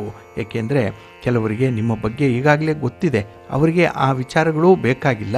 ಇನ್ನು ಕೆಲವರಿಗೆ ನಿಮ್ಮ ಬಗ್ಗೆ ಏನೂ ಗೊತ್ತಿಲ್ಲ, ಹಾಗಾಗಿ ಹೊಸದಾಗಿ ಅವರಿಗೆ ನಿಮ್ಮ ವಿಚಾರದ ಅಗತ್ಯತೆ ಇಲ್ಲ. ಹಾಗೆ ಈ ದಿನ ನಿಮ್ಮ ಸಾಧನೆಯ ದೀಪವನ್ನು ನೀವೇ ಹಚ್ಚಿಕೊಳ್ಬೇಕು. ನಿಮ್ಮ ಕೆಲಸ ಕಾರ್ಯಗಳನ್ನು ನೀವೇ ಹೊಗಳಿಕೊಳ್ಳುವಂಥ ಒಂದು ಪರಿಸ್ಥಿತಿ ಕೂಡ ಬರ್ಬೋದು. ಯಾವುದಕ್ಕೂ ಒಂದು ಲಿಮಿಟಲ್ಲಿರಲಿ. ಅತಿಯಾದಂತಹ ಒಂದು ವಿಚಾರಧಾರೆಗಳು ಈ ದಿನ ಹಿನ್ನಡೆಯನ್ನು ತರಬಹುದು. ಜಾಗ್ರತೆ. ನಿಮ್ಮ ಇಷ್ಟ ದೇವರನ್ನು ಆರಾಧನೆ ಮಾಡ್ತಾ ಇರಿ. ಹಾಗೆ ಭಕ್ತಿಯಿಂದ ಮಹಾಲಕ್ಷ್ಮಿಯನ್ನು, ವಿಷ್ಣುವನ್ನು ಈ ದಿನ ಪ್ರಾರ್ಥನೆ ಮಾಡ್ತಾ ಇರಿ. ಲಕ್ಷ್ಮೀ ವೆಂಕಟೇಶ್ವರ ಸ್ವಾಮಿ ಆರಾಧನೆ ಮಾಡ್ಕೊಳ್ಳಿ, ಒಳ್ಳೆಯದಾಗುತ್ತೆ. ನಿಮ್ಮ ಅದೃಷ್ಟದ ಬಣ್ಣ ಕೆಂಪು, ಅದೃಷ್ಟದ ದಿಕ್ಕು ಈಶಾನ್ಯ ದಿಕ್ಕು, ಅದೃಷ್ಟ ಸಂಖ್ಯೆ 1. ವೃಶ್ಚಿಕ ರಾಶಿ. ವೃಶ್ಚಿಕ ರಾಶಿಯವರಿಗೆ ಈ ದಿನ ಮಿಶ್ರ ಫಲಗಳಿರುವಂಥ ದಿನ. ಅದರಲ್ಲೂ ನಿಮ್ಮ ಕೆಲಸ ಕಾರ್ಯಗಳಲ್ಲಿ ಈ ದಿನ ಏಕಾಗ್ರತೆಯನ್ನು ಕಳ್ಕೊಳ್ತೀರಿ. ಏಕೆಂದರೆ ಕೆಲವೊಂದು ಯಶಸ್ಸಿನ ಪ್ರಭಾವದಿಂದ ಈ ದಿನ ನಿಮ್ಮನ್ನು ಹಿಡಿಯೋರಂಥವ್ರಿಲ್ಲ. ಆದರೆ ಕೆಲವೊಂದು ವಿಚಾರಗಳಲ್ಲಿ ನಿಮ್ಮ ಮನಸ್ಸನ್ನೇ ಪರಿವರ್ತಿಸುವಂತಹ ನಿಮ್ಮ ಸಂಗಾತಿಯ ಮಾತು ಪ್ರಬಲವಾಗಿರುತ್ತೆ. ಹಾಗಾಗಿನೇ ಈ ದಿನ ನೀವು ಸ್ವಲ್ಪ ದಾರಿ ತಪ್ಪುವಂಥ ಸಾಧ್ಯತೆಗಳು ಜಾಸ್ತಿ ಇರುತ್ತೆ. ಏಕಾಗ್ರತೆ ಇಲ್ಲದೆ ಇರೋದರಿಂದ ಕೆಲಸಗಳು ಪೂರ್ಣ ಆಗಲ್ಲ. ಕೆಲಸ ಪೂರ್ಣ ಆಗಿಲ್ಲ ಅಂತ ಹೇಳಿದರೆ ಫಲಿತಾಂಶಗಳು ಬರಲ್ಲ. ಹಾಗಾಗಿನೇ ನಿಮ್ಮ ಪ್ರಯತ್ನ ಇಲ್ಲಿ ನಿರರ್ಥಕವಾಗುವಂಥ ಸಾಧ್ಯತೆ ಕಾಣಿಸ್ತಾ ಇದೆ. ಸ್ವಲ್ಪ ಜಾಗ್ರತೆ. ಹಾಗೆ ಈ ದಿನ ನಿಮ್ಮ ಉದ್ದೇಶವನ್ನು ಈಡೇರಿಸಿಕೊಳ್ಳುವವರೆಗೂ ಕೂಡ ಅಪರಿಚಿತರ ಜೊತೆಯಲ್ಲಿ ತುಂಬ ಜಾಗ್ರತೆಯಿಂದ ವರ್ತಿಸಬೇಕಾಗುತ್ತೆ. ನಿಮ್ಮ ಮಾತನ್ನು ಈ ದಿನ ಸ್ವಲ್ಪ ನಿಯಂತ್ರಣದಲ್ಲಿ ಇಟ್ಕೊಳ್ಳಿ. ಯಾರಿಗೂ ಯಾವುದೇ ವಿಚಾರದಲ್ಲೂ ಕೂಡ ಪ್ರಾಮಿಸನ್ನು ಕೊಡುವಂಥದ್ದು, ಕಮಿಟ್ ಆಗುವಂಥದ್ದನ್ನು ಈ ದಿನ ಮಾಡಬೇಡಿ. ಸಾಲಕ್ಕೆ ಜಾಮೀನಾಗಿ ನಿಲ್ಲುವಂಥದ್ದು, ಸಾಲ ಕೊಡುವಂಥದ್ದು, ಸಾಲ ತರುವಂಥದ್ದು ಇದು ಯಾವುದು ವಿದ್ಯಮಾನಗಳು ಈ ದಿನ ಬೇಡ. ಏಕೆಂದರೆ ಈ ದಿನ ನೀವು ಹಣಕಾಸಿನ ವಿಚಾರದಲ್ಲಿ ನಿಮಗೆ ನೀವೇ ನಿರ್ಬಂಧಗಳನ್ನು ಹಾಕಿಕೊಳ್ಬೇಕಾಗತ್ತೆ. ಸ್ವಲ್ಪ ಜಾಗ್ರತೆ. ಇನ್ನು ವಿಶೇಷವಾಗಿ ಸ್ತ್ರೀಯರಿಗೆ ಈ ದಿನ ಸ್ವಲ್ಪ ಒತ್ತಡಗಳು ಇರುವಂಥದ್ದು, ಜವಾಬ್ದಾರಿ ಜಾಸ್ತಿ ಇದೆ. ಆದರೆ ಆ ಜವಾಬ್ದಾರಿ ನಿರ್ವಹಣೆ ಸಂದರ್ಭದಲ್ಲಿ ನಿಮಗೆ ಬೇರೆಯವರ ಸಹಕಾರ ಸಕಾಲಕ್ಕೆ ಸಿಕ್ಕಲ್ಲ. ಹಾಗಾಗಿನೇ ಈ ದಿನ ಒತ್ತಡದಲ್ಲಿ ಅವನ್ನೆಲ್ಲ ನಿಭಾಯಿಸಬೇಕು. ಇದರಿಂದ ಸ್ವಲ್ಪ ತಲೆನೋವು, ಅರ್ಧ ತಲೆನೋವು ಬರುವಂಥ ಸಾಧ್ಯತೆಗಳಿರುತ್ತೆ. ಹಾಗೆ ವ್ಯವಹಾರದಲ್ಲಿ ಈ ದಿನ ಸ್ವಲ್ಪ ಭಾವನಾತ್ಮಕವಾದಂಥ ಸಮಸ್ಯೆಗಳು ಉಂಟಾಗುವಂಥದ್ದು ಕೂಡ ಇದೆ. ಅದಕ್ಕಾಗಿಯೇ ತೀರಾ ಹತ್ತಿರದ ಬಂಧು ವರ್ಗದವರಲ್ಲಿ ಈ ದಿನ ಯಾವುದೇ ವ್ಯವಹಾರವನ್ನು ಮಾಡಬೇಡಿ. ಆದಷ್ಟು ಕೈಗೊಂಡಂಥ ಕೆಲಸ ಕಾರ್ಯಗಳಲ್ಲಿ ಸಮಸ್ಯೆಗಳಿರೋದ್ರಿಂದ ಅದನ್ನು ಒಂದೊಂದಾಗಿ ನೀವು ಬಗೆಹರಿಸ್ಕೊಳ್ಬೇಕು. ಅದಕ್ಕಾಗಿ ಸ್ವಲ್ಪ ಸಾವಧಾನ ಇರಲಿ, ತಾಳ್ಮೆ ಇರಲಿ, ಹೊಂದಾಣಿಕೆ ಇರಲಿ, ಒಳ್ಳೆಯದಾಗುತ್ತೆ. ನಿಮ್ಮ ಮನೆ ದೇವರನ್ನು ಸ್ಮರಣೆ ಮಾಡ್ತಾಯಿರಿ. ಹಾಗೆ ಸುಬ್ರಹ್ಮಣ್ಯ ಸ್ತೋತ್ರವನ್ನು ಹೇಳ್ಕೊಳ್ಳಿ. ಶಿವನ ಪರಿವಾರ ದೇವತೆಗಳನ್ನು ಪ್ರಾರ್ಥನೆ ಮಾಡ್ತಾಯಿರಿ. ಈ ದಿನ ಒಳ್ಳೆಯದಾಗುತ್ತೆ. ನಿಮ್ಮ ಅದೃಷ್ಟದ ಬಣ್ಣ ಹಳದಿ, ಅದೃಷ್ಟದ ದಿಕ್ಕು ಈಶಾನ್ಯ ದಿಕ್ಕು, ಅದೃಷ್ಟ ಸಂಖ್ಯೆ 5. ಧನುರಾಶಿ. ಧನುರಾಶಿಯವರಿಗೆ ಈ ದಿನದಲ್ಲಿ ಸ್ವಲ್ಪ ಆಶಾಭಂಗವಾಗುವಂಥ ಸಾಧ್ಯತೆ ಇದೆ. ಅದರಲ್ಲೂ ಚಂದ್ರ ಅಷ್ಟಮದಲ್ಲಿದ್ದಾಗ ಈ ದಿನ ಏನೋ ಮಾಡಲಿಕ್ಕೆ ಹೋಗ್ತೀರಿ, ಆದರೆ ಫಲಿತಾಂಶಗಳು ಬಹಳ ವ್ಯತಿರಿಕ್ತವಾಗಿ ಇರುತ್ತೆ. ಸ್ವಲ್ಪ ಅಡ್ವರ್ಸ್ ಎಫೆಕ್ಟ್ ಇರುವಂಥದ್ದು. ಹಾಗಾಗಿನೇ ಈ ದಿನ ಯಾರಿಗೂ ಕೂಡ ಮಾತು ಕೊಡುವಂಥದ್ದಾಗಲಿ, ಯಾರಿಗೂ ಯಾವುದೇ ವ್ಯವಹಾರಗಳಲ್ಲಿ ಕಮಿಟ್ ಆಗುವಂಥ ವಿಚಾರಗಳಲ್ಲಾಗಲಿ ಸ್ವಲ್ಪ ಎಚ್ಚರಿಕೆಯಿಂದ ಇರಬೇಕು. ಹಾಗೆ ಈ ದಿನ ನೆನ್ನೆಯಂತೆಯೇ ದಿನವನ್ನು ನೀವು ಕಳಿಬೇಕು. ಹಾಗಾಗಿ ಯಾವುದೇ ಒಂದು ಫಲಾತ್ಮಕವಾದಂತಹ ಧನಾತ್ಮಕವಾದಂತಹ ಒಂದು ಫಲಿತಾಂಶಗಳು ಈ ದಿನ ಸಿಕ್ಕಲ್ಲ. ಹಾಗಾಗಿನೇ ಯಾವುದೇ ನಿರೀಕ್ಷೆಯನ್ನು ಇಟ್ಕೊಳ್ಬೇಡಿ. ಇನ್ನು ಬೇರೆ ಯಾರೋ ಬಂದು ಸಹಾಯ ಮಾಡ್ತಾರೆ ಅನ್ನುವಂಥದ್ದು ಈ ದಿನ ಹಸಿ ಹಸಿ ಸುಳ್ಳು. ಅದಕ್ಕಾಗಿಯೇ ನಿಮ್ಮ ಸ್ವಂತ ಶಕ್ತಿಯ ಮೇಲೆ ಈ ದಿನ ನೀವು ಒಂದು ರೀತಿಯಲ್ಲಿ ಡಿಪೆಂಡ್ ಆಗಬೇಕು. ನಿಮ್ಮ ಶಕ್ತಿ ಇದ್ದಷ್ಟು ಮಾತ್ರ ಕೆಲಸವನ್ನು ಮಾಡಬೇಕು. ಹಾಸಿಗೆ ಇದ್ದಷ್ಟು ಕಾಲು ಚಾಚಬೇಕು. ಇಲ್ಲ ಅಂತ ಹೇಳಿದ್ರೆ ಸಾಲ ಸೋಲ ಮಾಡುವಂಥ ಒಂದು ಪರಿಸ್ಥಿತಿ ಬರ್ಬೋದು. ಜಾಗ್ರತೆ. ಇನ್ನು ಈ ದಿನ ದಾಖಲೆ ಪತ್ರಗಳನ್ನು ಬಹಳ ಕೂಲಂಕುಷವಾಗಿ ಪರಿಶೀಲನೆ ಮಾಡಿದ ನಂತರವೇ ಒಂದು ತೀರ್ಮಾನಕ್ಕೆ ಬರಬೇಕಾಗತ್ತೆ. ಹಾಗಾಗಿ ಯಾರೋ ಬಲವಂತ ಮಾಡಿದ್ರು, ಯಾರದ್ದೋ ಒಂದು ದಾಕ್ಷಿಣ್ಯ ಇದೆ ಅನ್ನೋಂಥ ನಿಟ್ಟಿನಲ್ಲಿ ಎಲ್ಲೂ ಕೂಡ ಸಹಿ ಮಾಡಬೇಡಿ. ಎಲ್ಲೂ ಕೂಡ ನಿಮ್ಮ ಅಭಿಪ್ರಾಯವನ್ನು ಹೇಳಲಿಕ್ಕೆ ಹೋಗಬೇಡಿ. ಇನ್ನು ಈ ದಿನದಲ್ಲಿ ಮನೆಯ ಹೊರಗೆ ಮನೆಯ ಒಳಗೆ ಸ್ವಲ್ಪ ಸಾಮರಸ್ಯ ಬೇಕು. ಮನೆಯಲ್ಲಿರುವಂಥ ನಿಮ್ಮ ಪ್ರೀತಿ ಪಾತ್ರರ ಬಗ್ಗೆ ಈ ದಿನ ಒಂದೊಳ್ಳೆ ಮಾತಾಡಿ. ಹಾಗೆ ಅವರ ಬೇಕು ಬೇಡಗಳ ಬಗ್ಗೆ ಕೂಡ ಈ ದಿನ ಕೇಳಿಸ್ಕೊಂಡು ಅದರಂತೆ ಕಾರ್ಯಪ್ರವೃತ್ತರಾಗುವಂಥದ್ದು ತುಂಬ ಉತ್ತಮ. ಇನ್ನು ಈ ದಿನ ನಿಮ್ಮ ಯಶಸ್ಸಿನ ಪ್ರಭಾವದಿಂದ ಗುರಿ ಸಾಧನೆ ಮಾಡುವಂಥ ಸಂದರ್ಭದಲ್ಲಿ ಸ್ವಲ್ಪ ವಿಚಲಿತರಾಗ್ತೀರಿ. ಹಾಗಾಗಿನೇ ತಲೆಯಲ್ಲಿ ನೂರಾರು ಯೋಚನೆಗಳಿದ್ದಾಗ ಇದಾದ ನಂತರ ಏನು ಮಾಡಬೇಕು ಅನ್ನುವಂಥ ಪ್ರಶ್ನೆ ಉದ್ಭವ ಆಗ್ತಾ ಇರುತ್ತೆ. ಹಾಗಾಗಿ ಈ ದಿನದ ಕೆಲಸ ಕಾರ್ಯಗಳು ಸ್ವಲ್ಪ ನಿಧಾನವಾಗ್ಬೋದು. ಫಲಿತಾಂಶಗಳು ಕೂಡ ಇವತ್ತಲ್ಲ ನಾಳೆಯ ನಿಮಗೆ ಸಿಗ್ಬೋದು. ಸ್ವಲ್ಪ ತಾಳ್ಮೆ ಇರಲಿ. ನಿಮ್ಮ ಮನೆ ದೇವರನ್ನು ಸ್ಮರಣೆ ಮಾಡ್ತಾಯಿರಿ. ಶ್ರೀ ಲಕ್ಷ್ಮೀ ನೃಸಿಂಹ ಸ್ತೋತ್ರವನ್ನು ಈ ದಿನ ಹೇಳ್ಕೊಳ್ಳಿ. ಹನುಮಾನ್ ಚಾಲೀಸನ್ನು ಹೇಳ್ಕೊಳ್ಳಿ. ಒಳ್ಳೆಯದಾಗತ್ತೆ. ನಿಮ್ಮ ಅದೃಷ್ಟದ ಬಣ್ಣ ಕೇಸರಿ, ಅದೃಷ್ಟದ ದಿಕ್ಕು ಪೂರ್ವ ದಿಕ್ಕು, ಅದೃಷ್ಟ ಸಂಖ್ಯೆ 2. ಮಕರ ರಾಶಿ. ಮಕರ ರಾಶಿಯವರಿಗೆ ಈ ದಿನ ಕಳತ್ರ ಸ್ಥಾನದಲ್ಲಿ ಚಂದ್ರ ಇರುವಂಥ ದಿನ. 7ನೇ ಮನೆಯಲ್ಲಿ ಚಂದ್ರ ಅಂದರೆ ಮನಸ್ಸಿಗೆ ಸಮಾಧಾನ. ನಿಮ್ಮ ಜವಾಬ್ದಾರಿ ಈ ದಿನ ಹಂಚಿಕೆಯಾಗುತ್ತೆ. ಹಾಗಾಗಿ ಯಾವುದೇ ಸೋಲು, ಯಾವುದೇ ನಷ್ಟ, ಯಾವುದೇ ಒಂದು ಹಿನ್ನಡೆ ನಿಮಗೆ ಆಗ್ತಾ ಇದ್ದರೂ ಕೂಡ ನೀವು ಬಾಧೆ ಪಡುವಂಥ ಅಗತ್ಯತೆ ಇಲ್ಲ. ಯಾಕೆಂದರೆ ನಿಮ್ಮವರು ಕೂಡ ಇದರಲ್ಲಿ ಭಾಗಿಗಳಾಗಿ ಇರುವಂಥವರು. ಹಾಗಾಗಿ ಏನೇ ಲಾಭ ಬಂದರೂ ಜಾಯಿಂಟ್ ಆಗಿ ಬರುತ್ತೆ. ಏನೇ ನಷ್ಟ ಆದರೂ ಕೂಡ ಈ ನಿಮ್ಮ ಜಾಯಿಂಟ್ ನಿರ್ಧಾರದಿಂದನೇ ಆಗುವಂಥದ್ದು. ಇನ್ನು ಈ ದಿನದಲ್ಲಿ ಹೆಚ್ಚಿನ ಎಚ್ಚರಿಕೆಯಿಂದ ಇದ್ದರೆ ಮಾತ್ರ ಹಣದ ವಿಚಾರದಲ್ಲಿ ಸ್ವಲ್ಪ ಗೌರವ ಮರ್ಯಾದೆ ಅನ್ನುವಂಥದ್ದು ಉಳಿಯುತ್ತೆ. ಇನ್ನು ಈ ದಿನ ನಿಮ್ಮ ಒಂದು ಬುದ್ಧಿಶಕ್ತಿಯಿಂದ ಕೆಲವೊಂದು ಸಮಸ್ಯೆಗಳನ್ನು ಎದುರಿಸಬೇಕು ಅನ್ನುವಂಥ ಒಂದು ಪ್ರಯತ್ನದಲ್ಲಿರ್ತೀರಿ. ಆದರೆ ಒಳ್ಳೆಯ ಅಭಿಪ್ರಾಯವನ್ನು ಹೊಂದಿರುವಂಥ ಜನರ ಸಂಪರ್ಕವನ್ನು ಮಾಡುವಂಥದ್ದು ಉತ್ತಮ. ಹಾಗಾಗಿ 4 ಜನ ನಿಮ್ಮ ಪರವಾಗಿ ನಿಂತು ವಾದ ಮಾಡುವಂಥವರು, ನಿಮ್ಮ ಪರವಾಗಿ ನಿಂತು ಕೆಲಸ ಮಾಡುವಂಥವರ ಸಂಖ್ಯೆಯನ್ನು ಜಾಸ್ತಿ ಮಾಡಿಕೊಳ್ಬೇಕು ಈ ಸಂದರ್ಭದಲ್ಲಿ. ಹಾಗೆ ಈ ದಿನ ತುಂಬ ಸಾಮರಸ್ಯದಿಂದ ಕೆಲಸ ಮಾಡಿರುವಂಥ ಕಚೇರಿಯ ಉದ್ಯೋಗಿಗಳು ಈ ದಿನ ಪ್ರಶಂಸೆಯನ್ನು ಪಡ್ಕೊಳ್ತೀರಿ. ಇದು ನಿಮಗೆ ಸಿಕ್ಕುವಂಥ ಒಂದು ಒಳ್ಳೆಯ ಮೊರಾಲಿಟಿ, ಒಂದು ಮಾರಲ್ ಬೂಸ್ಟಪ್ ಆಗುವಂಥದ್ದು ಈ ಸಂದರ್ಭದಲ್ಲೇ. ಹಾಗೆ ಈ ದಿನ ವೃತ್ತಿಪರ ವ್ಯವಹಾರಗಳು ಕೂಡ ತುಂಬ ಲಾಭದಾಯಕವಾಗಿರುತ್ತೆ. ಹೊಸ ಹೊಸ ವಸ್ತುಗಳನ್ನು ಈ ದಿನ ನೀವು ಪರಿಚಯಿಸುವಂಥದ್ದು, ಹಾಗೆ ಹಳೆಯ ವಿಚಾರಧಾರೆಗಳಲ್ಲಿ ಸ್ವಲ್ಪ ಕಾಂಪ್ರಮೈಸ್ ಮಾಡಿಕೊಳ್ಳುವಂಥ ಸಾಧ್ಯತೆ ಕೂಡ ಇದೆ. ಇನ್ನು ಈ ದಿನ ಹಣವನ್ನು ಉಳಿತಾಯ ಮಾಡುವಂಥ ಒಂದು ಪ್ರಯತ್ನದಲ್ಲಿ ಇರಬೇಕಾಗತ್ತೆ. ಹಾಗೆ ಸ್ತ್ರೀಯರಿಗೆ ಈ ದಿನ ಜವಾಬ್ದಾರಿಗಳು ಹೆಚ್ಚುವಂಥ ಸಾಧ್ಯತೆ ಇರುತ್ತೆ. ಆದ್ದರಿಂದಲೇ ಈ ದಿನ ಒಂದು ದೈಹಿಕ ವಿರಾಮಕ್ಕೆ, ವಿಶ್ರಾಂತಿಗೆ ಸ್ವಲ್ಪ ಒತ್ತನ್ನು ಕೊಡಬೇಕಾಗತ್ತೆ. ಇನ್ನು ವಿಶೇಷವಾಗಿ ಈ ದಿನ ವ್ಯವಹಾರದಲ್ಲಿ ಒಂದು ಹೊಸ ಅವಕಾಶ ಕೂಡಿ ಬರುವಂಥ ಸಾಧ್ಯತೆ ಇದೆ. ಸ್ವಲ್ಪ ಎಚ್ಚರಿಕೆಯಿಂದ ಅದನ್ನು ಎನ್ಕ್ಯಾಶ್ ಮಾಡ್ಕೊಳ್ಳಿ. ನಿಮ್ಮ ಇಷ್ಟ ದೇವರನ್ನು ಆರಾಧನೆ ಮಾಡ್ತಾಯಿರಿ. ಹಾಗೆ ಭಕ್ತಿಯಿಂದ ಈ ದಿನ ಲಕ್ಷ್ಮೀ ವೆಂಕಟೇಶ್ವರ ಸ್ವಾಮಿಯ ಆರಾಧನೆ ಮಾಡಿಕೊಳ್ಳಿ. ಲಕ್ಷ್ಮೀ ಅಮ್ಮನವರ ದರ್ಶನ ಮಾಡಿಕೊಳ್ಳಿ, ಒಳ್ಳೆಯದಾಗತ್ತೆ. ನಿಮ್ಮ ಅದೃಷ್ಟದ ಬಣ್ಣ ಕೆಂಪು, ಅದೃಷ್ಟದ ದಿಕ್ಕು ಈಶಾನ್ಯ ದಿಕ್ಕು, ಅದೃಷ್ಟ ಸಂಖ್ಯೆ 1. ಕುಂಭರಾಶಿ. ಕುಂಭರಾಶಿಯವರಿಗೆ ಈ ದಿನ 6ರ ಸ್ಥಾನದಲ್ಲಿ ಚಂದ್ರ ಇರುವಂಥ ದಿನ. ಅದಕ್ಕಾಗಿಯೇ ಈ ದಿನದ ಪ್ರಯತ್ನದಲ್ಲಿ ಉತ್ತಮವಾದಂಥ ಫಲಗಳು ನಿಮಗೆ ಸಿಕ್ಕತ್ತೆ. ಇನ್ನು ಈ ದಿನ ನಿಮ್ಮ ಆರೋಗ್ಯ ಚೆನ್ನಾಗಿರೋದ್ರಿಂದ ಎಷ್ಟೇ ಜವಾಬ್ದಾರಿಯುತ ಕೆಲಸ ಕಾರ್ಯಗಳು ಬಂದರೂ ಕೂಡ ಅದನ್ನು ಬಹಳ ಚೆನ್ನಾಗಿ ನೀವು ನಿರ್ವಹಣೆ ಮಾಡ್ತೀರಿ. ಮ್ಯಾನೇಜರಿಯಲ್ ಸ್ಕಿಲ್ ಬಹಳ ಚೆನ್ನಾಗಿದೆ ಈ ದಿನದಲ್ಲಿ. ಇನ್ನು ವೃತ್ತಿಪರ ಉದ್ಯೋಗದಲ್ಲಿರುವಂಥವ್ರಿಗೆ ಸ್ವಲ್ಪ ಗೊಂದಲಗಳಿದ್ದರೂ ಕೂಡ ಅದನ್ನು ದೂರ ಮಾಡ್ಕೊಳ್ತೀರಿ, ಪರಿಹಾರ ಮಾಡ್ಕೊಳ್ತೀರಿ. ಹಾಗಾಗಿನೇ ಈ ದಿನ ಸಂಬಂಧಪಟ್ಟಂಥವರ ಜೊತೆಯಲ್ಲಿ ಹೆಚ್ಚು ಹೆಚ್ಚು ಮಾತಾಡುವಂಥದ್ದು ನಿಮ್ಮ ಅಭಿಪ್ರಾಯವನ್ನು ವ್ಯಕ್ತಪಡಿಸಲಿಕ್ಕೆ ಸಹಾಯಕವಾಗುತ್ತೆ. ಹಾಗೆ ಸಾಮರಸ್ಯದಿಂದ ವರ್ತಿಸಲಿಕ್ಕೂ ಕೂಡ ಇದು ನಾಂದಿಯಾಗುತ್ತೆ. ಇನ್ನು ವಿಶೇಷವಾಗಿ ಈ ದಿನ ಮನೆಯಲ್ಲಿ ಸಂತೋಷದಿಂದ ಕಾಲ ಕಳೆಯುವಂಥ ಸಾಧ್ಯತೆ ಇದೆ. ಹಠಾತ್ತಾಗಿ ಧನಲಾಭ ಉಂಟಾಗುವಂಥ ಯೋಗ ಕೂಡ ಇದೆ. ಒಟ್ಟಾರೆ ಈ ದಿನ ನೀವು ಎಲ್ಲಿ ಕುಳಿತಿದ್ದೀರೋ ಅಲ್ಲಿಂದಲೇ ಕೆಲವೊಂದು ವಿದ್ಯಮಾನಗಳನ್ನು, ಚಟುವಟಿಕೆಗಳನ್ನು ನಿರ್ವಹಣೆ ಮಾಡುವಂಥದ್ದು ಇದೆ. ಹಾಗಾಗಿ ನಿಮ್ಮ ಕೈ ಚಳಕದಿಂದ ಈ ದಿನ ಬರುವಂಥ ಒಂದು ದೊಡ್ಡ ಸಮಸ್ಯೆಯನ್ನು ನಿವಾರಣೆ ಮಾಡ್ಕೊಳ್ತೀರಿ. ಹಾಗೆ ಈ ದಿನ ಹಿರಿಯರ ಸಲಹೆ, ಮಾರ್ಗದರ್ಶನದ ಅಗತ್ಯತೆ ಇದೆ. ಏಕೆಂದರೆ ಕೆಲವೊಂದು ಕ್ಲಿಷ್ಟ ವಿಚಾರಗಳಲ್ಲಿ ನಿಮ್ಮದೇ ಒಂದು ಸ್ವಯಂ ನಿರ್ಧಾರ ಸಾಧ್ಯ ಆಗಲ್ಲ. ಹಾಗಾಗಿ ಅಂಥವರ ಮೂಲಕ ಈ ದಿನ ಸಮಸ್ಯೆಯ ಪರಿಹಾರಕ್ಕೆ ಪ್ರಯತ್ನ ಮಾಡ್ತೀರಿ. ಇನ್ನು ಈ ದಿನ ಯಾವುದೇ ವಿಚಾರಗಳನ್ನು ಪೋಸ್ಟ್ಪೋನ್ ಮಾಡಬೇಡಿ.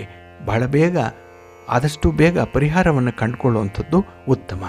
ಇನ್ನು ಈ ದಿನದಲ್ಲಿ ಕೆಲವು ವಿಚಾರಗಳನ್ನು ಬಹಳ ಬೇಗ ನೀವು ಪರಿಹಾರ ಮಾಡಿಕೊಂಡ್ರೆ ಉತ್ತಮ. ಇಲ್ಲ ಅಂತ ಹೇಳಿದ್ರೆ ಎಲ್ಲೋ ಒಂದು ಕಡೆ ವೈರಾಗ್ಯ ಭಾವ ಮೂಡುವಂಥ ಸಾಧ್ಯತೆ ಜಾಸ್ತಿ ಇರುತ್ತೆ. ಸ್ವಲ್ಪ ಎಚ್ಚರಿಕೆ. ನಿಮ್ಮ ಮನೆ ದೇವರನ್ನು ಸ್ಮರಣೆ ಮಾಡ್ತಾಯಿರಿ. ಹಾಗೆ ಭಕ್ತಿಯಿಂದ ಈ ದಿನ ಶ್ರೀ ಲಕ್ಷ್ಮೀ ವೆಂಕಟೇಶ್ವರ ಸ್ವಾಮಿಯ ಆರಾಧನೆ ಮಾಡಿಕೊಳ್ಳಿ. ಲಕ್ಷ್ಮೀ ಅಮ್ಮನವರ ದರ್ಶನ ಮಾಡಿಕೊಳ್ಳಿ, ಸ್ತೋತ್ರ ಹೇಳ್ಕೊಳ್ಳಿ, ಒಳ್ಳೆಯದಾಗತ್ತೆ. ನಿಮ್ಮ ಅದೃಷ್ಟದ ಬಣ್ಣ ಬಿಳುಪು, ಅದೃಷ್ಟದ ದಿಕ್ಕು ಈಶಾನ್ಯ ದಿಕ್ಕು, ಅದೃಷ್ಟ ಸಂಖ್ಯೆ 1. ಮೀನರಾಶಿ. ಮೀನರಾಶಿಯವರಿಗೆ ಈ ದಿನ ಸ್ವಲ್ಪ ಪರಿಶ್ರಮದ ದಿನ. ಅದರಲ್ಲೂ ಸುಲಭವಾಗಿ ಆಗುವಂಥ ಕೆಲಸ ಕಾರ್ಯಗಳನ್ನು ಈ ದಿನ ಸುತ್ತಿ ಬಳಸಿ ಮಾಡುವಂಥ ಸಾಧ್ಯತೆಗಳಿರುತ್ತೆ.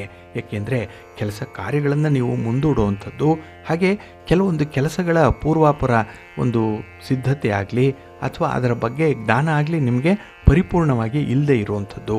ಈ ಕಾರಣದಿಂದಲೇ ಈ ದಿನ ಕೆಲಸಗಳು ಮುಂದೂಡಲ್ಪಡುವಂಥದ್ದು ಇರುತ್ತೆ.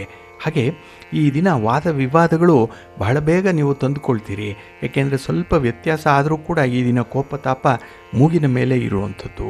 ಹಾಗಾಗಿನೇ ಕೆಲವೊಂದು ವಿಚಾರಗಳಲ್ಲಿ ನಿಮಗೆ ಮಿಶ್ರ ಫಲಗಳು ಸಿಕ್ಕತ್ತೆ. ಇನ್ನು ಕುಟುಂಬದ ಜವಾಬ್ದಾರಿ ಜಾಸ್ತಿ ಆಗುತ್ತೆ. ಹಾಗಾಗಿ ಕುಟುಂಬಸ್ಥರಿಂದ ನಿಮಗೆ ಬಂದಂತಹ ಮೂದಲಿಕೆಯ ಮಾತುಗಳನ್ನು ಕೂಡ ಈ ದಿನ ನೀವು ಜವಾಬ್ದಾರಿಯಿಂದ ನಿರ್ವಹಣೆ ಮಾಡಬೇಕಾಗತ್ತೆ. ಹಾಗೆ ಈ ದಿನ ವೃತ್ತಿಪರ ವ್ಯವಹಾರಗಳು ಸ್ವಲ್ಪ ನಿರಾಶಾದಾಯಕವಾಗಿ ಇರುವಂಥದ್ದು. ಆದರೆ ಈ ದಿನ ನಿಮ್ಮ ಒಂದು ದಾನಶೀಲತೆ ಆಗಲಿ, ದಾನ ಧರ್ಮದ ವಿಚಾರಗಳಾಗಲಿ ಅಪಾತ್ರರ ಕೈಗೆ ಹೋಗಬಾರ್ದು. ಸೂಕ್ತವಾದ ವ್ಯಕ್ತಿಗಳಿಗೆ ಅದು ತಲುಪಬೇಕು. ಆ ಒಂದು ನಿಟ್ಟಿನಲ್ಲಿ ಸ್ವಲ್ಪ ಪರಿಶ್ರಮ ಪಡಬೇಕಾಗತ್ತೆ.